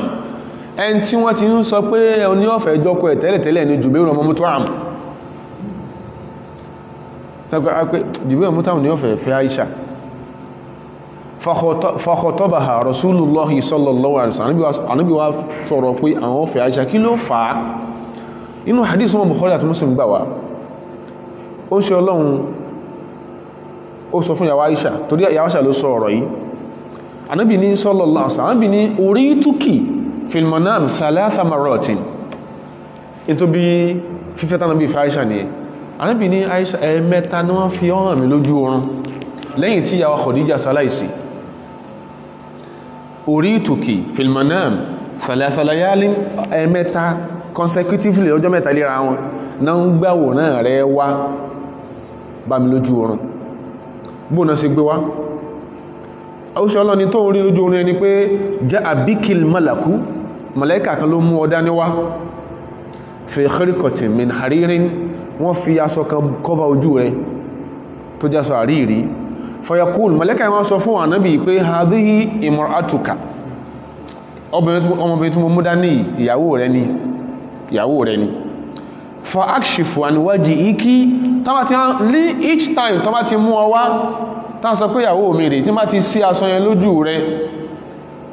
fa idha anti fi ìwọ ni mò ń rí fa aqulu àníwá ni wọ́n máa ń sọ sẹ́mí mi pé in biki hadha min indillahi tá pé látọ̀dọ̀ Ọlọ́run ni ilé ìtí wá tá pé bọ́lọ́run ṣe fẹ́nu àsìkò inú tọ́ tó ń ṣe Ọlọ́run ó dẹ̀ padà ṣẹlẹ̀ kánàbí tó fẹ́ yàwó Aisha ó fẹ́ yàwó Sauda bintu Zam'a so tá pé bọ́lọ́run ṣe kọ́nù tá pé bọ́lọ́run ṣe dá nìyẹn tá pé Ọlọ́run ló ti wá yúmùdì yìí Ọlọ́run jẹ wá sí mọ̀ọ́sẹ̀ ànábì ò pólù sting kankan sallallahu alaihi wasallam kó tó fẹ́ yàwó Aisha lẹ́kí Ibn al-Jawzi sọ yí pé inú àkọọ́lẹ̀ tí inú sífàtù Safwa kanat Aisha musammatan li Jubair bin Mut'im ẹn tí ara fisiniti wọn Mákà gan tí wò pé ó súnmọ́kẹ́lẹ̀ ìjọkọ Aisha ó ní Jubair bin Mut'im so ọ̀rọ̀ ni ó kàn tánàbí fi lọ bó ń ṣe anábì lọ bá Abubakar pé tí ó ṣẹlẹ̀ rí ó òun rí lójú ran wọ́n tán nígbà tánàbí wa sọ fún Abubakar fakọ́lá Abubakar pé ọmọ tó ṣẹlẹ̀ ó ń ṣe Ọlọ́run dáa ní fún mi time díẹ̀ hatta asúlàhà min Jubairin sallan rafiqa tó kọ́ Abubakar náà ti gbà pé wọ́n máa ń fi Jubair ọmọ Mut'im pé Aisha pé ọkọ ẹ̀rí ó ní jẹ́ ń lọ convince Aisha dáa ní asúlùhà min Jubairin fún mi láǹfààní díẹ̀ kí ń lọ convince kọ̀ lọ fọ́ọ̀sì ẹ̀ sallan rafiqa kí n fẹ̀lẹ̀ bá sọ̀rọ̀ kí n tọ́lọ́n sọ pé kó ń sọ Ọlọ́run wá sọ̀rọ̀ yóò àbákìsí lọ lódòdó fatasawwajaha Rasulullahi sallallahu alaihi wasallam yóò bí tí a mú fi fẹ́ ìyàwó Aisha kódà núùtàn ta tún mọ̀ núùtàn ni pé ìyàwó Aisha kọ́lọ̀ máa yọnu sí Ànábì wa sallallahu alaihi wasallam kana tazawujuhu sallallahu alaihi wasallam biha bi amri min Allah ìyẹn láti establish yìí àṣẹ látọ̀dọ̀ Ọlọ́run ni pé Aisha ló fẹ́ rẹ̀ Ànábì sallallahu alaihi wasallam ó dé ní ẹ̀kejì ni pé nígbàwó Ànábì fẹ́ Aisha Isra wafati Khadijata radiyallahu anha nígbàtí àwọn Khadija kú fatasawwaja biha Ànábì fẹ́ Aisha wà bí Saudata binti Zam'a ó sì fẹ́ yàwó Sauda náà kíni ó fẹ́ yàwó Sauda lásìkò kan náà ló fẹ́ yàwó Sauda wọ́n sì ń bẹ ní Mákà ń gbà yẹn gbàtánà bí ṣe ìdáná yàwó Aisha ṣùgbọ́n kí ló ṣẹlẹ̀ ní pé táwọn ọ̀tá ẹ̀sìn máa wí kí ni pé ẹmà wọ́n kàn píkṣọ in tí ó wà scary fẹ́mi àti yín in tí ó dẹ́rù bá yàn ṣe bó ń ṣe Ọlọ́run sí fẹ́ Aisha náà ló ṣe ń ṣe ìṣẹ́mi lọ́kọláya ni in tí ó yọ́ta ìṣẹ́ ni pé kìí ṣe bẹ́ẹ̀ ìtànjí ó yá pé Ànábì wa sallallahu alaihi wasallam tasawwaja biha wa bi Saudata binti Zam'a fi waqtin wahidin lásìkò kan náà ọ̀nà Ànábì wa sàṣẹ́lẹ̀ ló fẹ́ yàwó Aisha àti yàwó Sauda in sọpọ́jọ́ kan náà ṣùgbọ́n àsìkò yóò sí kí ní o kò jìnà sára wọn walakinnahu dakhala bí Saudata ṣùgbọ́n lágbàgbà tán fi wà Mákà yẹn torúkọ ọdún bí mẹ́ta tí wọ́n lọ Mádínà ni ìyàwó Sauda olóńṣẹ́ Ọlọ́run ni ó kàkún yàwó tọ́jọ́ ń ṣe wọléwọ̀dé lọ́kọ àti ìyàwó Aisha ń bẹ́ńlé bàbá rẹ̀ tí nǹkan kan ò sí nǹkan kan ò yín lá watafarada biha thalathata awamin ọdún mẹ́ta ni Ànábì kàn fi sọ̀rọ̀ pa afẹ́fẹ́ Aisha báyìí ní Mákà tí nǹkan kò súnlé ó ń ṣe Ọlọ́run fẹ́ ẹ̀kan báyìí rí sallallahu alaihi wasallam ìyàwó Sauda ni ìyàwó inú ilé Ànábì sallallahu alaihi wasallam wọ́n náà sáǹkàtà wọ́n náà lọ bèèrè tìwádìí ìyàwó Sauda ni ìyàwó inú ilé ó ń ṣe Ọlọ́run sallallahu alaihi wasallam hatta bana bi Aisha fi Shawwal ba'da waqa'ati Badr Aisha wà bẹ́ẹ̀ tí tó fi di pé Ànábì dé Madina inú oṣù Shawwal tó tẹ̀lé oṣù Badiri sẹ́yìn pínú Ramadan náà jẹ́ Badiri o ni Aisha tó wá ń wá àyàwó tánàbí wa sallallahu alaihi wasallam tó di kó di ọkọ ìyàwó Aisha àwọn abalabi tí ó jẹ́ nǹkan àkọ́kọ́ tá àkọ́kọ́ sọ lélẹ́yìí Aisha dẹ̀ sọ bí wọ́n ṣe sin lọ lé ń sọ Aisha tó tẹ́ẹ̀pá fọ́ọ̀sì Aisha ni kọ́lọ̀mbà yọ́n sí tẹ́pẹ́ fọ́ọ̀sì ẹni báyìí kọ́ lọ́rọ̀ ìtàn ó ṣe gbé wá Aisha was married to the Prophet sallallahu alaihi wasallam ó lọ lé ọkọ tẹ́ pé tí ó strange ní lọ́jọ́ orí tó lọ lé ọkọ yẹn ó yẹ kó máa wò pé kí ni àwọn tó bí òun ṣe kí ni o tí wọ́n ń fẹ́ fòun ṣe torí pé àwọn obìnrin ẹgbẹ́ rẹ̀ ọ̀fà èjì náà ṣe kí ni o wọ́n ń lé ọkọ lásìkò yẹn kò mú wàhálà dání ìdá kí máa sọ tí mo sọ emphatically ni pé a ti rí ọ̀gọ̀rọ̀ mùsùlùmí àwa lè má mà wọ́n ló ṣe wípé ọ̀rọ̀ yìí lásán ẹlòmí ò kírun mọ́ ó ní olómọ́ ti òun lójú kó máa gbọ́ pé wọ́n ní ànábì fẹ́ àṣà àti èjì náà ó sì lè tì ọ lójú àpẹẹrẹ tó súnmọ́ láwọn ibi tí àwọn èèyàn ń bẹ láyé lónìí tọ́mọ́rò yìí pé ibẹ̀ náà lajú lónìí tílẹ̀ mọ́ yìí tí ọmọ Nàìjíríà bá ṣe rú rẹ̀ a sọ yí pé wọn lajú láàpé ibi táwọn àwọn tó wọ́n fi òròrí gbé nǹkan kalẹ̀ láyé lónìí òfin bú táyé gbé kalẹ̀ fúnra wọ́n ní age 18 tẹ́lẹ̀ tẹ́tẹ́mì àti ìmọ̀ age 18 lọmọbìnrin lè lọ lé ọkọ ṣùgbọ́n wọ́n tó wá ti ń dánwò láti age 14 tí èdè 18 wọn ọ̀ka yàn ní ọ̀ràn sex life lẹ́yìn kí yáyì bóyá in the UK ní o bóyá in the US ní o sex life ọmọbìnrin in tọmọ ọdún 14 ó pẹ́ jù nìyẹn in tọmọ ọdún 14 bẹ̀rẹ̀ rẹ̀ wọ́n tó bá ti lè give consent tó bá ti lè gbà just last month mo tó ń gbọ́ pé wọ́n tún revisit òfin wọn nílùú èbó pé age 15 ní age tọmọ lè lọ lé ọkọ wọ́n sàn fọpọ lọ yí padà nígbàtí èyàn bá lọ́mọ lọ lé ọkọ ní age 15 tí wọ́n gbà yàn pé èyàn ó normal fún ìtẹ́ àjọ forí pé kalẹ̀ tó sì mọ̀ pé kó tó pé 15 ní ó ti ń tán sún lé ọkùnrin ó kìrìtíìkì yẹn kí ló kún ọ pẹ̀lú ọ̀rọ̀ ànábì sẹ̀sẹ̀lẹ̀ tí ìsìnkú ànábì nìkan ló ṣe kí ni o nínú àwọn ànábì ọlọ́run láwùjọ tán gbé ìgbésà nìkan ló ṣe kí ni ló ṣe rú ẹ̀ ìyàwó Aisha kọ́lọ̀ máa yọnu sí wọ́n sàlàyé ní mọ́ sí dèrò ilé ọkọ ìyàwó Aisha yóò yíya kọ́lọ̀ máa yọnu sí ìyàwó Aisha ó ní tàṣàwájà ní ohun tó náà sọ fún ẹni ẹ̀yà pé tàbá bíyàn léèrè pé ìtàn sí fún ọ̀ ìsọ́tí ọlọ́run yọ́sá ni tó sọ Aisha ní tàṣàwájà ní annabiyu annabi fẹ́mi ní sulọ́kà annabi fẹ́mi yàwó tàṣàwájà ní annabiyu sallallahu alaihi wasallam wa ana bintu 6 sinin nígbàtí mo bẹ lọ́mọ ọdún 6 lóṣọ́lọ́ wa dáná faqadimna al-madinata a sì pé ẹmà inú kéwú gẹ́bà àwọn afáwà sí kọ́ wa a ń pè kan ní al-hijaz hijazu al-hadfi ń bẹ hijazu al-kisori ń bẹ Ànábì wa dáná nígbàtí mo pọmọdún 6 gbogbo àwọn àròyìn tó lè máa jẹ́ kọ́rọ̀ ogun ẹ̀wọ̀n gbélé bàbá òun wọ́n á gbé ń bẹ́ ńgbà tó wá yá tó ń tọmọ ọdún 9 àwọn alọ Madina gbogbo àròyìn yóò jẹ́ kọ́rọ̀ ogun ṣùgbọ́n a ti kàmbò míì ó ní bọ̀t ó wá dáná lọmọ ọdún 6 faqadimna al-Madina alọ Madina ṣe pé ńgbà tá alọ Madina àrò bọ́já tánà bí lọ Madina àtàbákì náà di Aisha dání kìí ṣẹjọ́ yẹn a sì pé lásìkò míì láìṣà náà sí kí ni ó lóde ro Madina ọmọ tó ń dé Madina fanazanna fi Bani al-Harith bin al-Khasraj ilé tán ti gbà wọn lálejò ìdílé àwọn al-Harith ọmọ Khasraj ni ó ní ṣùgbọ́n báwọn ṣe dé Madina torí pé al-wakatu táwọn afáàmọ́ sàlẹ̀ fún wa ní àìsàn ó lè jẹ́ alamu tàbí ó sì lè jẹ́ al-humma méjì náà ní túnmọ̀ al-waka ìsẹ́lẹ̀ kíyàn ti overstress ara ẹ̀ ìrìn àjò láti Mákà lọ Madina ṣe kékeré gbà yìí it was around 513 or 600 miles láti Mákà lórí kẹ́tẹ́kẹ́tẹ́ tí ó máa ṣe gẹ̀jì so ń dé Madina fawuiktu ó wá rẹ ohun gan látara rìn alìsílẹ̀ ní fawuiktu ìtumọ̀ ní pé fa asabati ní al-humma ibà pàwùjọ tẹ́yàn sẹ́ ẹ̀dẹ́ kò bá ńlá mo wà slightly indisposed ó rẹ̀ mi díẹ̀ látara rẹ̀ fatamazzaqa sha'ri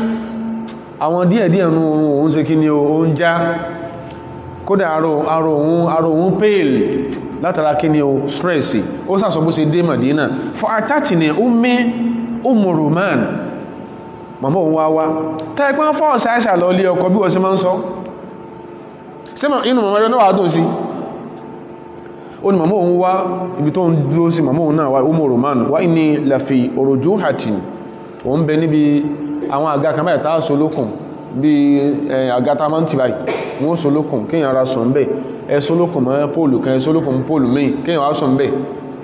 tí ó máa lọ máa bọ̀ fúnra ibẹ̀ ló ń wà ó ní òun àtàwọn sawahibu li àwọn ọ̀rẹ́ ẹ̀mí kan tó yẹ pé tí èsì cultural norm nípa Aisha ń lọ lé ọkọ a mọ̀ pé wọ́n ń fọ́ọ̀sì ẹ̀ lọ àbí àwọn ọ̀rẹ́ oníṣẹ́ kí ni wọ́n ní dúó tì í àwọn ọ̀rẹ́ òun kan dúó tòun fàṣọ́rọ̀ kọ́ ti bí màmá òun wá pé òun lọ́ọ̀kan pé Aisha wá o fa ataituha òun sì lọ bá ma adìrì ma torí dúnmì ní òun ọmọ tó fẹ́ sọ fún òun tó ń fẹ́ lọ́dọ̀ òun ṣùgbọ́n òun àtàwọn ọ̀rẹ́ làwọn jọ wà màmá wa pé òun pé kó máa bọ̀ bó ṣe lọ bá mọ́ òun fa akhadhat bi yadi hatta awqafatni ala babi dar ó bó ṣe mú un lọ wọ́n mú un lọ ẹnu ọ̀nà ilé kan ẹnu ọ̀nà ilé yẹn bó ń ṣe rìn látara kó ti rẹ̀ òun stress láti ìrìn àjò Mákà Mádínà wa inni lahanhaju hatta sakana ba'du nafasi òun tremble kí ló màmá yìí bó wọ́n mú un lọ títí tó ń fi stabilize ara òun thumma akhadhat shay'an mimma mọ̀ káàrí kí màmá òun mú omi ó bu omi famasahat bihi wajhihi wa ra'si ó fi bọ́ òun lójú ó sì dà sóun lórí ó fi hàn pé stress ìrìn àjò tánì láti Mákà lọ Mádínà nìyẹn thumma adkhalat ní ad-dar ó wà mú wọnú ilé yẹn fa idha niswatun min al-ansar tí ìbá ṣe àṣà ará Mákà ni ó fẹ́ sinmọ́ fọ́kọ wọ́n fẹ́ sẹ́yẹ́sà fọ́kọ ará Mádínà ní síwátún min al-ansar àwọn obìnrin kan lọ́nà àwọn ansar òun bá wọn nínú léhùn wọ́n fẹ́ prepare òun fún the final marriage fún sí Ọlọ́run tẹ́gbé kèèsè tán ti jọ màlásà sẹ́gbẹ́ orí ará Mákà ò lè dàrú kó rí ará Mádínà ó ṣe kí ni o kó tún dàrú nítorí pé bó jẹ́ pé ní tára Mákà fẹ́ ṣe fún wọ́n fọ́ sàrí sọ́rẹ́ kára Mádínà sọ pé àkílọ́mọ yìí ṣe ó sẹ́kọ́ náà tó ń prepare fún òun sábà àwọn obìnrin yẹn fakulna àwọn obìnrin wá sọ fún un tó ń fún mọ̀ pé ilé ọkọ yánu wọ́n sọ fún un pé ala al-khayri wal barakati wa ala khayri ta'irin tí wọ́n bá fẹ́ sinmọ́ fọ́kọ ẹ̀yìnyàwó ní mẹ́ni o bá ṣe ń sọ́lẹ̀ Yorùbá ẹ̀yìnyàwó ní mẹ́ni o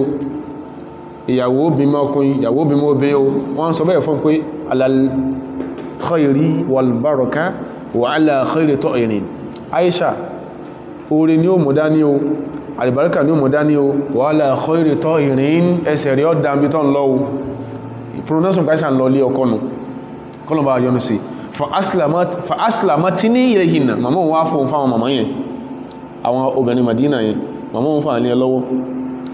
àwọn abẹ́rẹ̀ ó ní fa aslahna min sha'ni àwọn lọ́wọ́ wọn padà wá ń tún òun lára ṣe bí abáyàwó múra Aisha was conscious pé òun lọ ilé ọkọ. The people in Medina who were with her were conscious. Aisha ṣe kí ni ó ń lọ ilé ọkọ. So how would a Muslim sound apologetic lórí ìyẹn? Bá ṣe máa ń sọ bí gàtà ìbá kí Aisha gidi wáhùn tó ní ẹ máa gbẹ́ni sọ Medina bá ṣe máa ń sọ nìyẹn àwọn ọmọ àlè yẹn. Bá ṣe máa ń sọ nìyẹn. Aisha ní àwọn màmá tí àwọn obìnrin tó ń bá nú ilé tí màmá òun fún un lé lọ́wọ́ fa aslahna sha'ni wọ́n tún lára ṣe wọ́n tún ra mú fóun sẹ́yìn tí wọ́n jí gbé ṣebí mi àti ilẹ̀ Yorùbá nígbà táwọn obìnrin when women used to elope tí wọ́n sá lọ sílé ọkọ tán fẹ́ àìsàn méjèké tàbí wọ́n fẹ́ fún obìnrin lọ́kọ tipátipá gbogbo ẹ̀ la witness rí pé ọmọ yóò fẹ́ fẹ́ yín o ó máa ń ṣẹlẹ̀ dáadáa especially níbi tán ti ń ṣe pé ọ̀rẹ́ mi lọ fẹ́ tipátipá wọ́n ń ṣe Ìbàdàn rí dáadáa wọ́n ti páàkì ọkọ̀ kan síwájú ọkọ̀ kan síta bàbá ọmọbìnrin tí ò fẹ́ lọ lé ọkọ yóò ta sọ fáwọn tó fẹ́ jí ọmọ ń gbé lọ ipò ẹ̀sà sílẹ̀ kọ̀ọ̀kọ̀ lẹ́yìn ìrìnà wátà ní ìsìn gbogbo ìlà witness ṣé rú obìnrin tán bá rán wátà lọ ọbẹ̀ tó ó gbé lọ́hun ẹgbẹ́ sọ múra fún wọn ò lè múra fún aṣọ tó wọ̀ sọ́rùn ìjọ tó ó gbé kú lè bà bẹ́ẹ̀ ní ọ̀dẹ̀ lé ọkọ ọlẹ́dẹ̀ ọkọ kú sí kí ni o kọ́ mọ̀ rà mí o Aisha ní àwọn èèyàn wọ̀nyí màmá òun was in presence kò sí pé báyìí pé wọ́n ń sọ pé orí ojú ẹ̀ kàntàkàntà wọn màmá òun lè pé òní Aisha rí fa aslahna sha'ni wọ́n mọ́ra fún mi ó ní ìjọ tó ń gbà tó wọ́n fi mọ̀ yìí pé àsìkò kóhun wọlé ó ń ṣe Ọlọ́run níyàwó ló tó báwọn obìnrin ṣe wá mọ́ra fóun tó ẹ̀yin bàbá ńlẹ̀ Yorùbá ńgbà tán ń sàn àwọn ìyá wa fọ́kàn jò ní ẹni pé wọ́n ti múra fún ìyàwó wọ́n ní kọ́kọ́ sàdó yàrá tiẹ̀ lásìkò tó ń kálùpá ti lọ lé tán wọ́n múra fún ìyàwó wọ́n ti ìyàwó sí yàrá ọkọ rẹ̀ yóò kó nìkan ẹ̀yà ọ̀sà ní pé wọ̀lẹ̀mù yọrọ àìní ohun rẹ̀ kò kankan ní fisiniti yẹn illa Rasulullahi sallallahu alaihi wasallam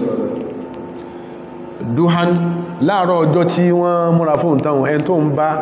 tó ń rí lọ́kùnrin tó ń fojú gan ní pé ànábì náà ni fa aslamna ní ilé yìí báwọn ìyá yẹn ṣe fa òun lé ànábì lọ́wọ́ nìyẹn sọ gbọ́ àwọn obìnrin wọn fa òun lé ànábì lọ́wọ́ níyàwó kìí síkọ́ ànábì lọ kí Aisha lọ́rùn mọ́lẹ̀ báwọn olórí ibú kan ṣe kọ́nù olórí ibú wretched people like G.J.O. Moshe Dr. Segas báwọn olórí ibú ṣe kọ́ kalẹ̀ nù ànábì kidnap Aisha mọ́ ṣe kọ́ kalẹ̀ nìyẹn lásìkò fún mùsùlùmí tó rò bóyá ìwé lèyàn máa ń kà gbẹ́sìn yé ìwé nìkan lèyàn kà gbẹ́sìn yé fàsìkò ó lẹ̀ lọ bèèrè dáadáa tó lẹ́nu mí ó sọ fún yín tẹ́ bá bá èèyàn sọ̀rọ̀ wọ́n máa ń pour out ní tẹ́mẹ́lẹ́mí wọn pé Islam àwọn ń ṣe but àwọn kan bẹ́nu sọ tó yẹ ká correct wọ́n mọ̀ bẹ́yìn àfà sọ pé ẹ̀yìn àfà àwọn kan bẹ́nu sọ tó yẹ ká correct and that is married to minor ẹ̀mọ̀ ọpọlọ tí ò straight married to minor Islam ò fọwọ́ sí married to minor Islam ní ẹ ṣe ìṣesí hasaba as per the cultural norm the prevailing cultural practices nílùú yín tí ó bá ti tako kí ní o ṣẹ̀ríà bọ́n ṣe ń ṣe nìyẹn ṣe bí ilẹ̀ Yorùbá ìlà wà yìí ìyá ọjọ́ orí ẹjọ́ tán pè ọlákọ̀ bí màmá rẹ̀ ìyá ọjọ́ orí ẹ̀kọ́ ní ọjọ́ orí màmá rẹ̀ ó rí èjì tí màmá rẹ̀ lọ lé ọkọ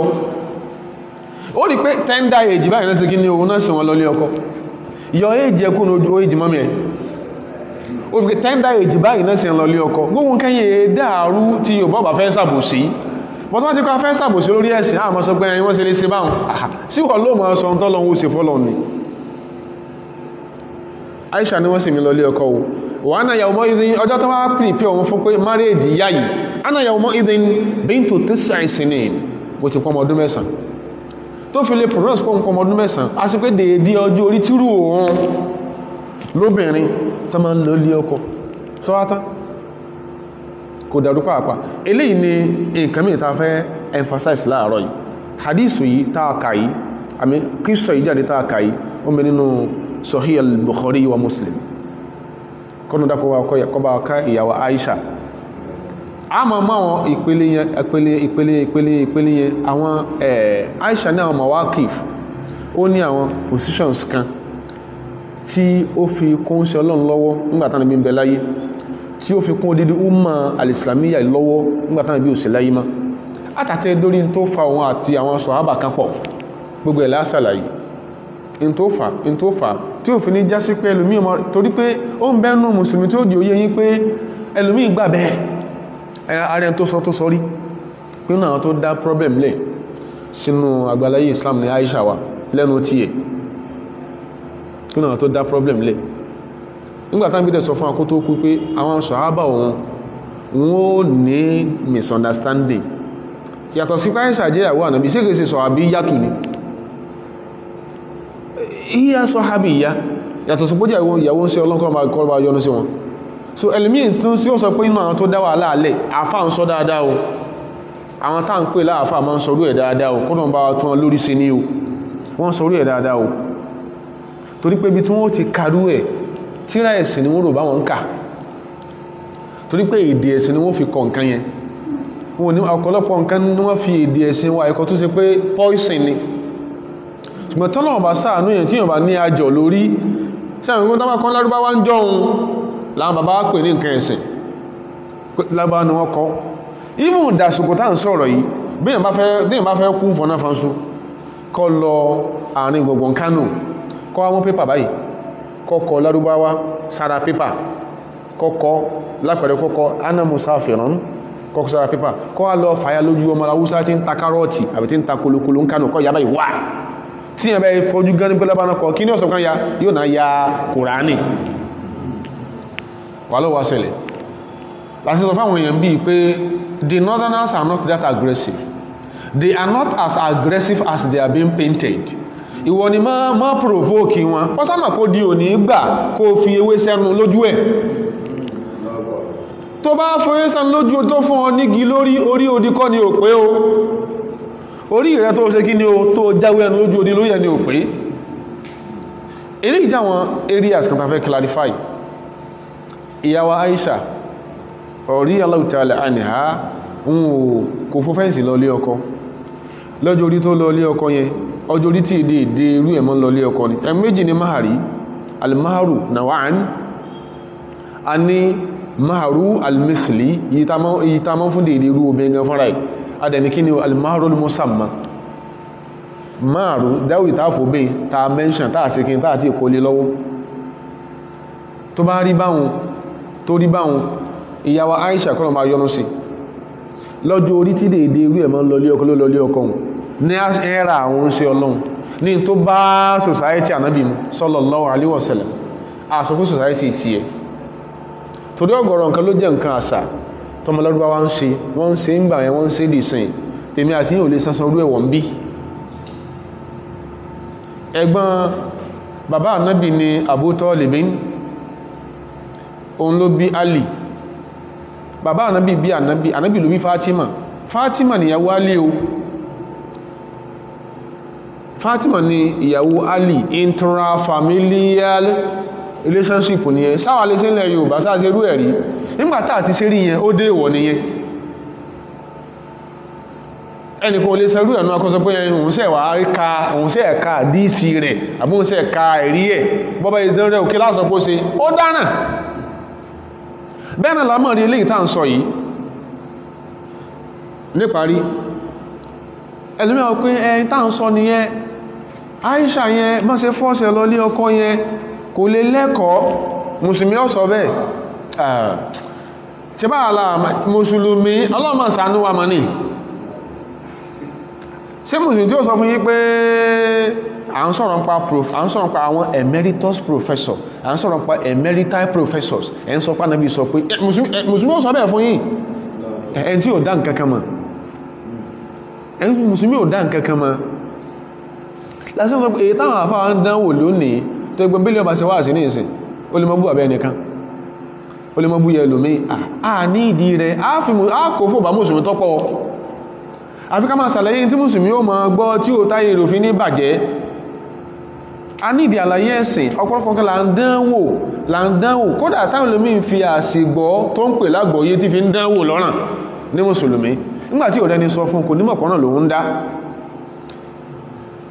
ẹlẹ́mí sọ pé nígbàtí Aisha ti lọ lé ọkọ at that age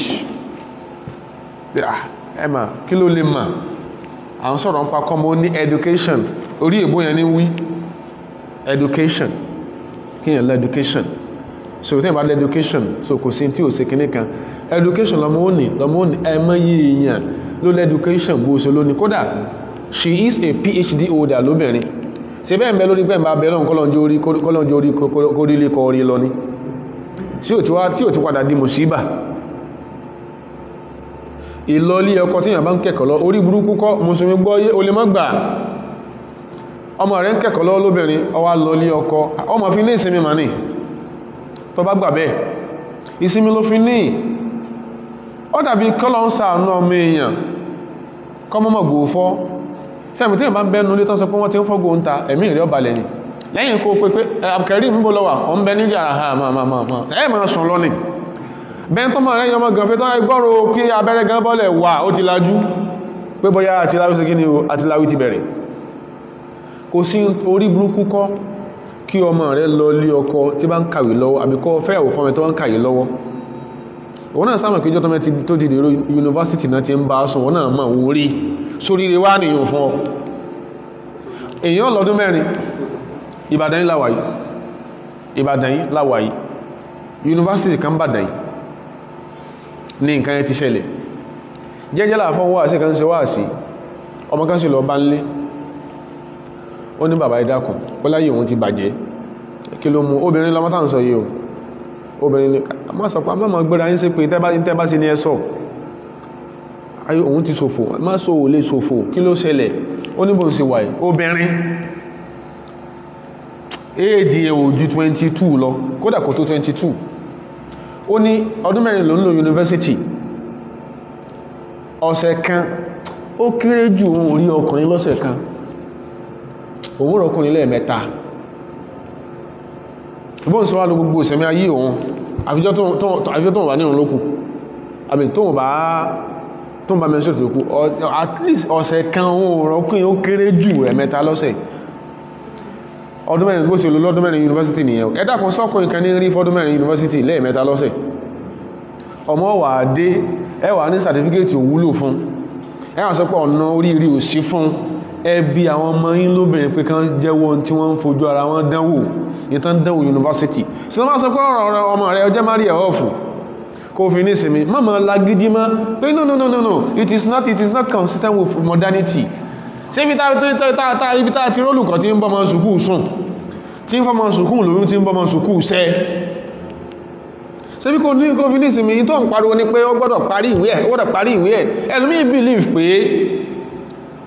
ẹni tán sọ pé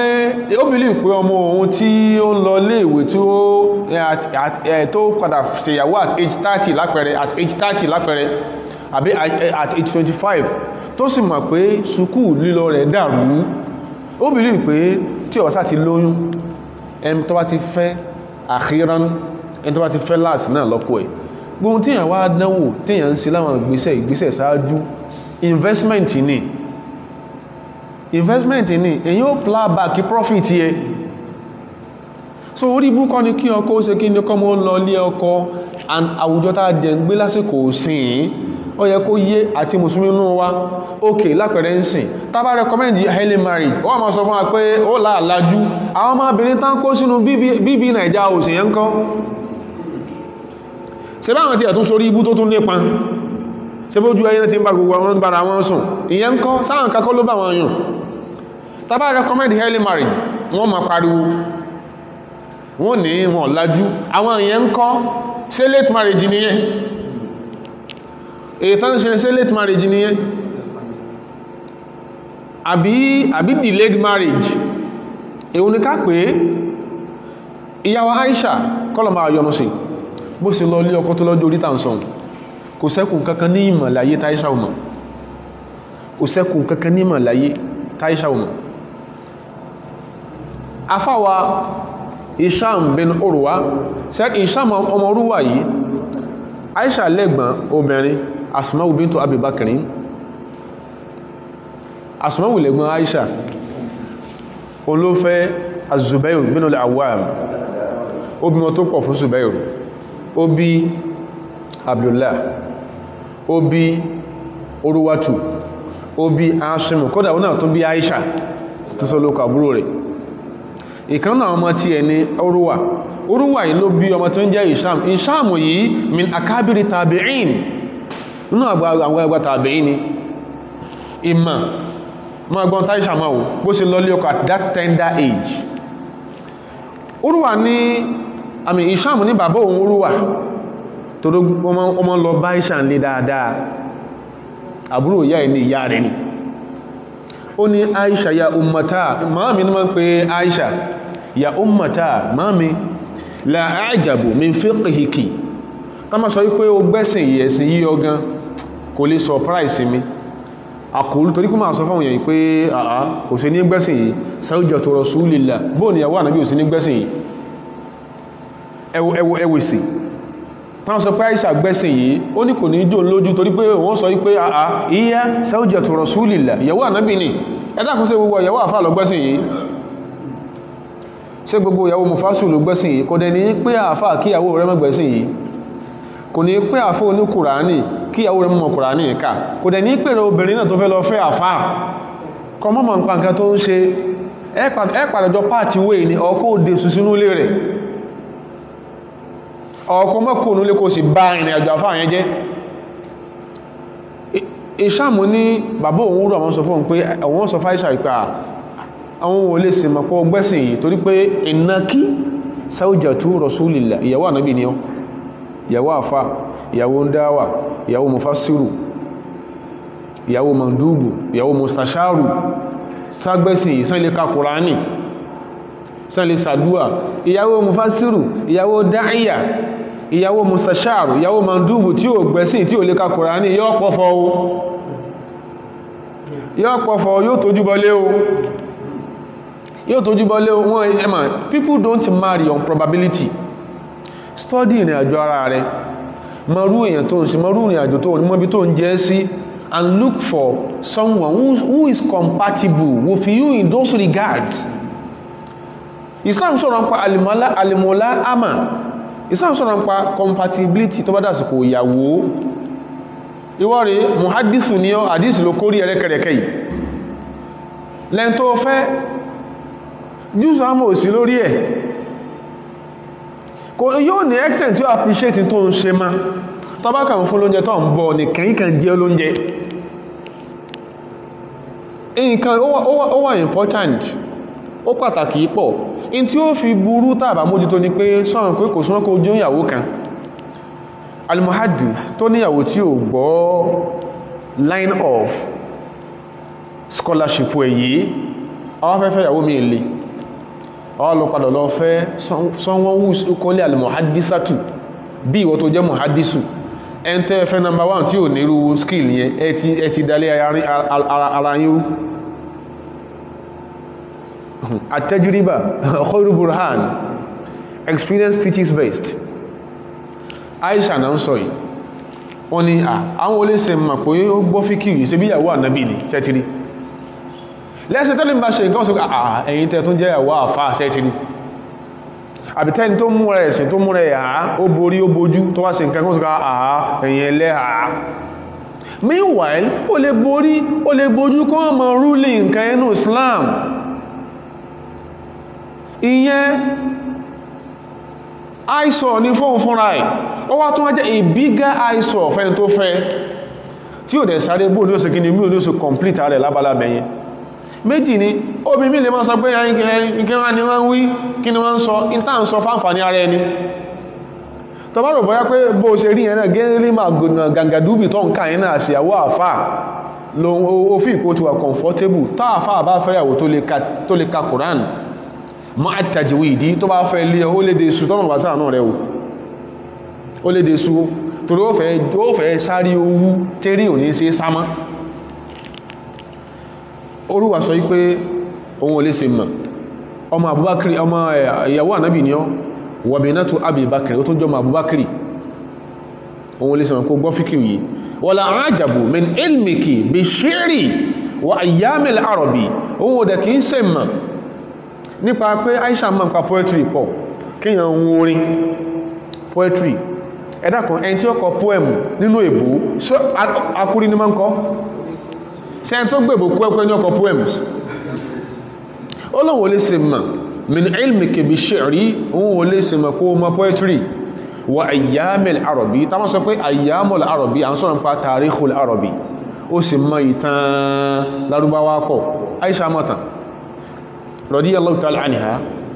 àkúrú torí pé ohun tó wọ́n sọ ní pé ó ṣe ní mọ̀mọ̀ orin kọ, ó ṣe ní mọ̀mọ̀ poetry, ó ṣe ní mọ̀mọ̀ ìtàn torí pé innaki ibnatu Abi Bakr ọmọ Abubakar ní ọ̀. Kí ló fà ní pé torí pé Abubakar bàbá rẹ̀ wa kana a'laman nasi aw min a'lamin nasi, nínú àwọn tó nímọ̀ nípa poetry àti ìtàn history jù ní Abubakar wà, tó mọ̀ nípa ìtàn Lárúbáwá fẹ̀yẹ̀kú. Ó ní ṣùgbọ́n lákìn ajabu min ilmiki bi tibbi, mo ti lé ìmọ̀ bí mélòó kan sílẹ̀ Taisha mọ̀ bó ṣe lọ lé ọkọ àti that tender age tó ó mọ̀ pa fíkíò bó ní àárín ìyàtọ̀ lóhun sí ní dàrú lábálá àjọsìn. Aisha mọ̀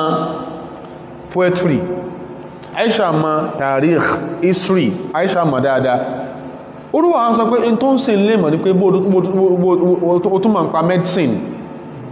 ọ̀run kàbá ṣe ń tọ́jú èèyàn, ó níyàn ló ń sùn lè mọ̀ bó ló ṣe kò yẹn. Ó nígbà tó ń sọ báyìí tán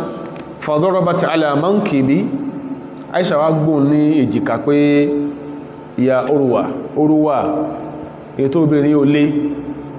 Ó ní inna rasulallahi sallallahu alaihi wasallam kana bi saqamin inda akhiri umrihi, ó ń ṣe Ọlọ́run sí kìkan nígbà tó di pé ọjọ́ orí ti ń lọlẹ̀ fánàbí sàṣánà àmì ti dàgbọ́ wá síkì aw fi akhir umri àbí ńgbà tán bí tí ẹ̀kú díẹ̀ kó lọ bọ́lọ́n ànábì síkì kan bó ṣe á síkì yẹn fakanat takudumu alayhi wufudul arabi min kulli wajhin àwọn Lárúbáwá táwọn gbé ní fisinti Madina wọ́n máa wá kí ànábì sallam táwọn ti wá fatan atulahu al-an'ata wọ́n máa prescribe oríṣiríṣi nǹkan pé ẹ bá tó lélẹ̀ ìfún ẹ tó lélẹ̀ ìfún sí Ọlọ́run ẹ tó lélẹ̀ ìfún onítúrù yẹn fakuntu u'alijuha bóun wá ń fi àwọn nǹkan yẹn tọ́jú oun sí Ọlọ́run famin samma bóun sì mọ́ pa mẹ́sìn ni bóun sì mọ́ pa mẹ́sìn ni ìmọ̀ tí Aisha mọ̀ nìyẹn tó bó ṣe lọ́lé ọkọ ní tender age ó ń ṣẹlẹ̀ nú ayé dáadáa ṣe báwọn náà máa wọn kan kódà àwọn tí ń ṣe mùsùlùmí tọ́mọ wọn báyìí lọ rí oyún ẹ̀ tí ò tí ìkẹ́kọ̀ọ́ tán kí náà máa ń ṣe wọ́n gbọmọ lẹ́yìn rẹ̀ wọ́n àbá fún mẹ́yìn tí wọ́n máa kàwé lọ yíò dárú ọmọ rẹ̀ tó lọ lé ọkọ tó lọ skúl lọ́wọ́ awó sọ pé kó ṣe tipátipá mọ́ sí àgbọ́yé o ṣùgbọ́n with the current anti-social trends láwùjọ wa lónìí ó yẹ kẹ́rù o máa bẹ́mbá bí ọmọ obìnrin láwùjọ yìí tó bá ní opportunity àti fi síbì kan tó mọ̀ pé at least one ó tẹ́ lọ́rùn ò fọ́ sí ẹ̀ ẹ̀kejì pé yóò ti ẹ̀ protect ẹ̀ pẹ̀lú ìbẹ́lọ́run àtàkíyèsí kó ń bí pé bó wá lọ máa ń wà ọgbọ̀rọ̀ òbí ló ń bẹ lórí ẹkún pé bó lọmọbìnrin sí rìnrìn yìí bó wọ́n tó ń bẹ lórí ẹkún bẹ́ẹ̀ Ọlọ́run bá rẹ̀yìn lẹ́kún o bá rẹ̀yìn lẹ́kún o àwọn ọmọ bẹ́ẹ̀ mọ́fọ́n bá yìí nú jẹ́ mọ́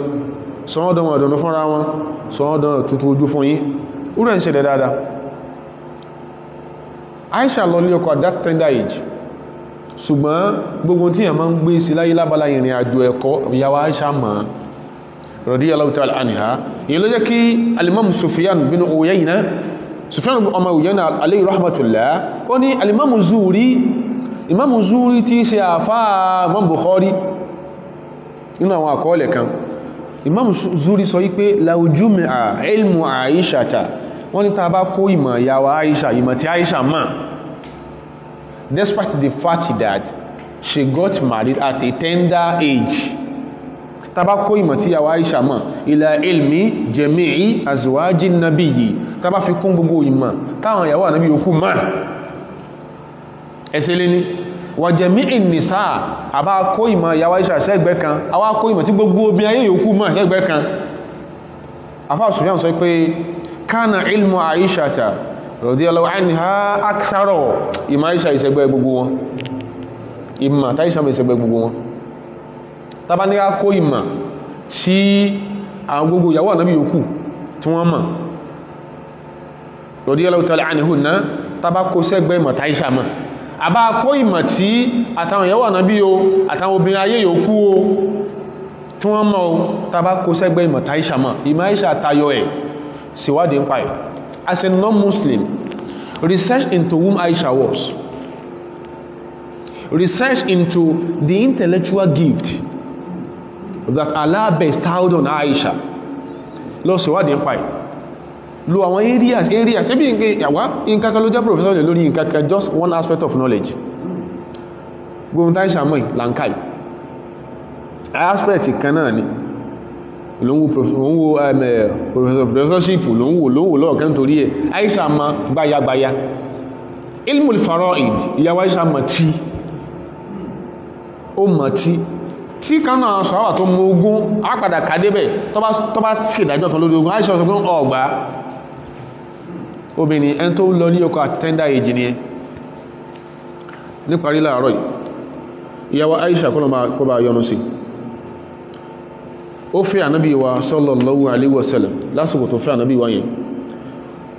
ó ń bẹ nínú ilé ó ń ṣe ọlọ́run sallallahu alaihi wasallam ní ẹn tí ọlọ́run gbàdúrà rẹ̀ ọlọ́run ṣàánú yàwó Aisha débi pé a rí náà àfà alimam al-Amash ó ní inú tí imam alimam Masruq náà wọ́n mọ́ kí àwọn sọ̀hábà ni iná wọ́n mọ́ kí àwọn sọ̀hábà iná wọ́n mọ́ kí Abdullahi ibn Mas'udin Masruq wa Masruq ní qulna lahu àwọn bí àfá àwọn táǹpẹ̀ ní Abu Duha àwọn bílẹ̀ pé alikanata Aisha tó sínú al-fara'ida sí Aisha máa ń pa law of inheritance sọ́nà kan bá sí ń pín ogún àfáàwà Abu Duha ó ní wallahi òun fọ́lọ́n búra laqad ra'aytu ashaba Muhammadin al-akabira ó lóun rà àwọn sàábé àwọn sọ̀ntọ̀ àwọn ògbónágbòǹgbò tí dátọ́ lẹ́nu gbínú àwọn sàábé ànábì tán jọkùnrin lágbàlagbà òun rí wọn yas'aluna Aishata anil fara'idi tán lọ máa ń bèèrè ìdájọ́ ogún pín lọ́wọ́ Aisha òun máa ń rí min akabiri sahaba àwọn tó jẹ́ àgbàlagbà wọn sàábé tàbá sọ pé àwọn àgbàlagbà wọn sàábé ó ń bẹnu tó jẹ́ ànábì lọ sallallahu alaihi wasallam ó ń bẹnu tó ju ànábì lọ sallam ó ń bẹnu tó jẹ́ ojú orí ànábì sallam òun náà àgbàlagbà wọn sàábé tó ṣe pé káànú yas'aluna Aishata anil fara'id tó gún bá dàrú wọn lọ́wọ́ Aisha yìí tó marry at death tender at age 9 tó fẹ́ kúlé lórí wọ́n lọ bí léèrè wa ma'adha kullihi wọ́n ní ṣe rí tó ń tí bó ṣe rí náà pé àtúnrà àwọn àgbàlagbà àwọn sàbí tó ń bí ìyàwó Aisha ní ìmọ̀ yìí ìyàwó Aisha kọ́nà yọnu sí kanat tagoru wọ́n tún máa jowú nítọ̀ gbogbo obìnrin bal min ashaddi nisa'i nabiyyi sallallahu alaihi wasallam ghayratan alayhi bọ́lọ̀ tó ṣe Aisha tó yìí tẹ́ gbogbo nǹkan dákọ̀ nǹkan lórí ayé tí ó ṣe lára Aisha kọ́nà máa yọnu sí iya kanat min nisa'i rasulillah inú àwọn ìyàwó ṣe tó ṣe pé ó jẹ́ ashadda ghayratan alayhi min ashaddi nisa'i nabiyyi ghayratan alayhi inú tó máa ń jowú kìí fẹ́ fànàbí kìí fẹ́ kànàbí òkú lọ́dọ̀ wọn pàápàá very possessive of the process gbogbo bí bó ṣe máa ń rínú bánà bí ọba wá tẹ́lẹ̀ ẹlẹ́fà Aisha tí gbogbo orí ayé fi kí bó ṣe dọ́dọ̀ rẹ̀ Aisha wà máa appreciate ànábì báyẹn tọ́lẹ̀ mi ò rí pé tó bá ti lọ lé ọkọ àwọn èèyàn burúkú nù wa ó ní ká bá sọ̀rọ̀ bẹ́ẹ̀ mi bá fẹ́ obìnrin tó fẹ́ bank manager rẹ̀ sí lóbìnrin lọ́kùnrin míì tọ́lọ̀wọ̀ ṣàánú yóò sì jẹ property obìnrin ẹ̀rùn yóò sì jẹrun yóò tàwọn abínú pé tí n bá bínú sí Ọlọ́run bínú sí Ọlọ́run ní bínú sí ọkùnrin míì rí báyẹn ló ń jẹ́ káwọn míì máa rò pé bóyá wọ́n fẹ́ ẹ̀lú bìrì pé marrying a girl of at a tender age is tantamount to selling her into slavery nítorí máa rò nìyẹn kí ló fà torí àwọn experiences bú tó mẹ́lá àwọn èèyàn kan a lè fi táwọn èèyàn ṣe tí ọ̀dá ká fi George bó ti bẹ́ẹ̀ náà ìyàwó Aisha o very processes of ọkọ rẹ̀ ẹgbọ́ sẹ́mi ní ọwọ́ processes of àbíwọ sẹ́bí ànábì lọ́kọ rẹ̀ ẹkùn ní fáwọn ànábì ilẹ̀ náà ni ó ń kálukú ọjọ́ máa ja ìjà pé bó ni ọbẹ̀ mi bí ó ṣe taste the best bí ó ṣe taste the delicious the most delicious yàrí láwọn ṣe Ọlọ́run ni èyí ò burú ṣùgbọ́n ta fẹ́lú mẹ́ni pé Aisha ní ma ò ìlọlé ọkọ lọ́jọ́ orí yẹn kò kó bá pàápàá àkọ́kọ́ ìyàwó Aisha òwúra rẹ̀ ràn aṣòbìnrin ó mọ̀ pé lásìkò ànábì tó ń fẹ́ sallallahu alaihi wasallam òun fẹ́ káyé ó béèrè pé irú èèyàn wo lòun tọ́bá ti fẹ́ professor kọ́nà kọ́ máa tẹran lọ́ràn yẹn ọ kàwé sí tó àfẹ́ fi ra rẹ̀ pa torí pé bí professor kan ti ń gbé ọ́sá tipẹ́tipẹ́ tán ní prof ìyàwó yín kọ́ ìyàwó mi máa ń bí sí ní ìjọ́ kan ló sá wà nílé tó ní kí ìyàwó prof wá sí kí ni o kí ìyàwó prof náà wá sọ̀rọ̀ ọlọ́mọdé ó dẹ̀ sí o ìkànnì àwọn èèyàn wa he was an erstwhile lawmaker state lawmaker ní state yìí ṣe ẹ̀sùn mọ̀ pé impression àwọn èèyàn ní pé ẹmbà ti borí tó tún á bojú wọ́n ròyìn pé orí ẹ̀ kú jù sí pàpẹ́ lọ ìtàwọn èèyàn máa ń rò ní ẹ ẹlòmí gan believe pé táwọn bá rẹ́lẹ̀ àtó bojú tí ń ṣe èbó ọ aṣórí ni kọ̀mọ́ ni wọ́n àmà media woman kan bá lọ bá lọ́mẹ̀kà nílé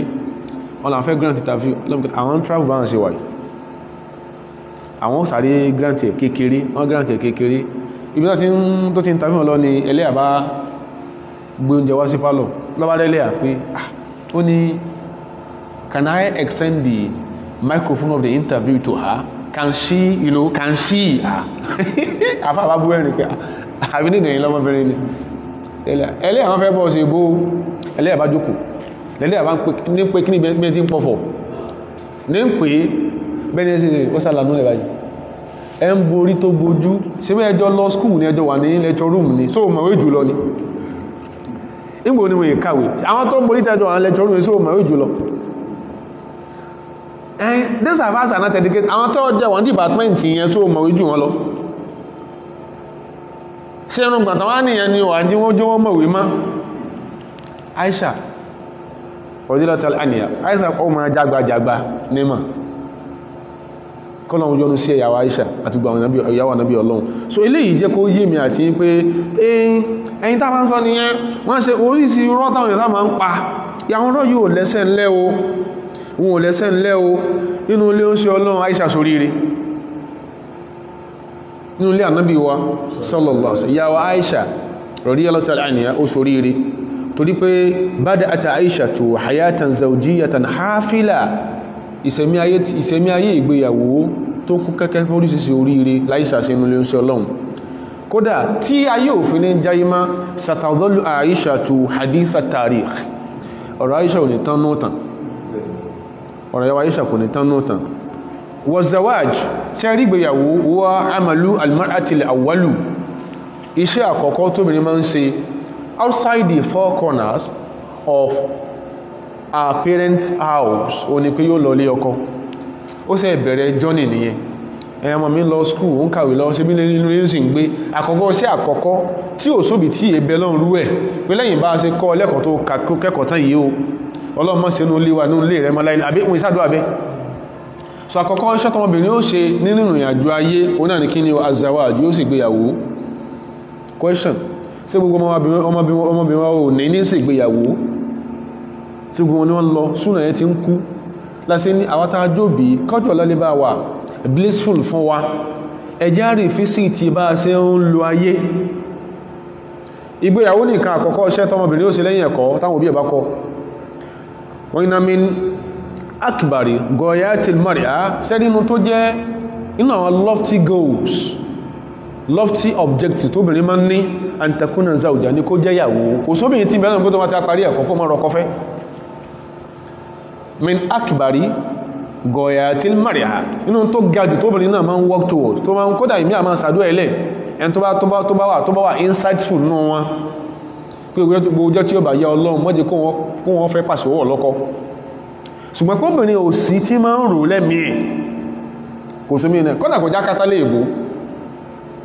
kò rí bẹ́ẹ̀ lọ́mọ obìnrin èbó sọ fún àbẹ́ pé dad I'm mature and it is high time I began sexual life. Bí ó sọ fún àbẹ́ ni ẹ torí kì ní yẹn ń bẹ lára wọn tọ́lọ engineer sí wọn lára. So àkọ́kọ́ tó bí máa ń rò láyé ẹ̀ ni pé tó bá tẹ́kọ̀ọ́ bá kulẹ̀ kó ń jẹ́ ìyàwó wa an takuna umma kó ń sì jẹ́ ìyàwó ma kó ń jẹ́ ìyàwó kó ń sì jẹ́ ìyàwó ma. La yughniha an dhalika shay'un nǹkankan tó lè kúwà ń ṣe test yẹn lára obìnrin nǹkankan tó lè rẹ òǹgbẹ́yẹ lára obìnrin yàtọ̀ sí kó dèrò lé ọkọ kó sì jẹ́ ìyàwó ma ò sí o. La yughniha an dhalika shay'un walau hazat malan yamla'u al-ardu kódà kó bí o ní owó tó dédé pẹ̀ ayé bí o tí lọ́kọ tàbó ti ní kò tí ìbímọ kò lè pàkó sórí ilé láyé. Gbogbo àwọn tó ń bẹ lóko orú ẹ̀ Ọlọ́run dákun bá fún ọlọ́mọ o.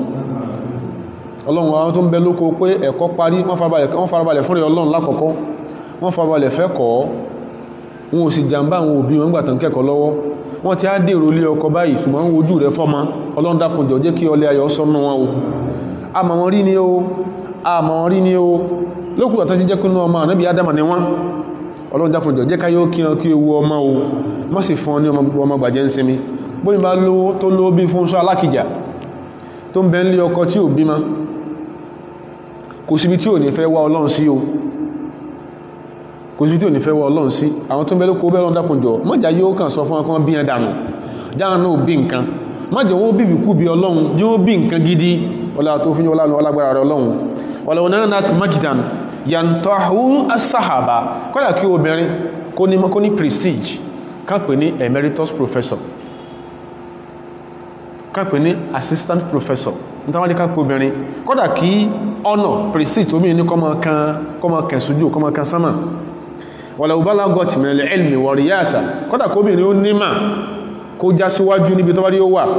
ma tanqati'u dunahu al-a'naq, tó yẹ pé ibi tó wà yẹn ayé náà gàáwò pé lágbàjá sórí rí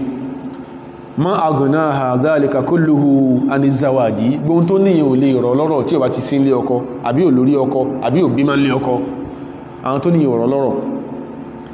wala maha an nafsiha al-mayla ilayhi, nǹkan tó lè rèsì the thought of it is high time I got married, lẹ́mí obìnrin kò sí o, kò sóbìnrin náà tí ó èrò pé òun fẹ́ lọ́kọ àbí òun fẹ́ bímọ, kò sí nǹkan tó lè parú ẹ̀ lẹ́mí obìnrin ò sí, kò sí tó lè parú ẹ̀ lẹ́mí obìnrin. Ọlọ́run dákun gbogbo obìnrin ayé mọ́jẹ̀ wọ́n ṣe wà lálásán. Àwọn abala díẹ̀ nù ọ̀rọ̀ ìyá wa Aisha láti bẹ̀rẹ̀ yìí, especially àwọn abala tó ṣe yí pé ó lè erase kọ́lọ̀n kó pè bẹ́ẹ̀ àwọn impressions tí ò dáa táwọn kan ti nínú àwọn èèyàn láyé ní mùsùlùmí láàfáà. a máa sọ repeatedly ṣẹ́rí àwọn tó ń bẹnu academia gbogbo táwọn máa ń lérí fùrù kọ́kọ́ sí, tàbá dóde súnà ọmọ, tá dóde ìgbéyàwó, tá dóde ibi tá máa ń lọ, tá máa ní tá sọ yìí bó ṣe rí nínú academia, àwọn nǹkan wúrò tá máa ń sọ yẹn, wúrò tá máa ń sọ lóde ohun object of attack ló ń jẹ́ fún Islam. kódà ká ní nǹkan tá fẹ́ present bí nisba ila hadha din tá fẹ́ sọ ń pa ìsìn wa yìí, ṣe rí ẹni tí ó represent Islam within the academia tí ó dẹ̀ ní forfeit àlèkíámọ̀ rẹ̀, ó fẹ́ bẹ́sù jẹun ní academia ní síbi rẹ̀ ogun tá máa ń sábà sọ sẹ́mọ̀ ọ̀pọ̀lọpọ̀ tá máa ń sọ wórówóró bá ṣe ń sọ ń sìn tá ń sọ I'm through the social media networks ń sìn gbóhun tá ń sọ yẹn ọjọ́ ọ̀la tí ó jìnà fresh attacks àwọn tá ń sọ yẹn tá ń mention yẹn ni ó jẹ́ against Islam and the Muslims. Ọlọ́run dákun ṣàánú wa, inú àwọn irinṣẹ́ tó fi tẹ́sì sí ní kò sí àwa mọ́ sí wá ní satanic agents fẹ́sìn wọ́lá tó fi ń jọ́nà wọ́lá ògòrè Ọlọ́run ìta sọ lónìí Ọlọ́run sí ní àsọmọ fún wa, jẹ́ kí ọ̀pọ̀lọpọ̀ sísọ ẹ̀ yóò wà fún wa ní ìsẹ̀mí ayé wa, wá gbẹ̀lẹ́sìn lọ́wọ́ wa o tọ́wọ́ tó fi di ọ̀sẹ̀ tó ń bọ̀, ọ̀tún ìmọ́lẹ̀ ìmọ̀nà, ọ̀tún ìmọ́lẹ̀ àgbọ́yé, ọ̀tún ìmọ́lẹ̀ ká gbọ́ ká lò ó kó ṣe láǹfààní. Ọlọ́run kó tẹ̀sínú ìsẹ̀mí ayé wa. Subhana rabbika rabbil izzati amma yasifun wa salamun ala al-mursalin walhamdulillahi rabbil alamin.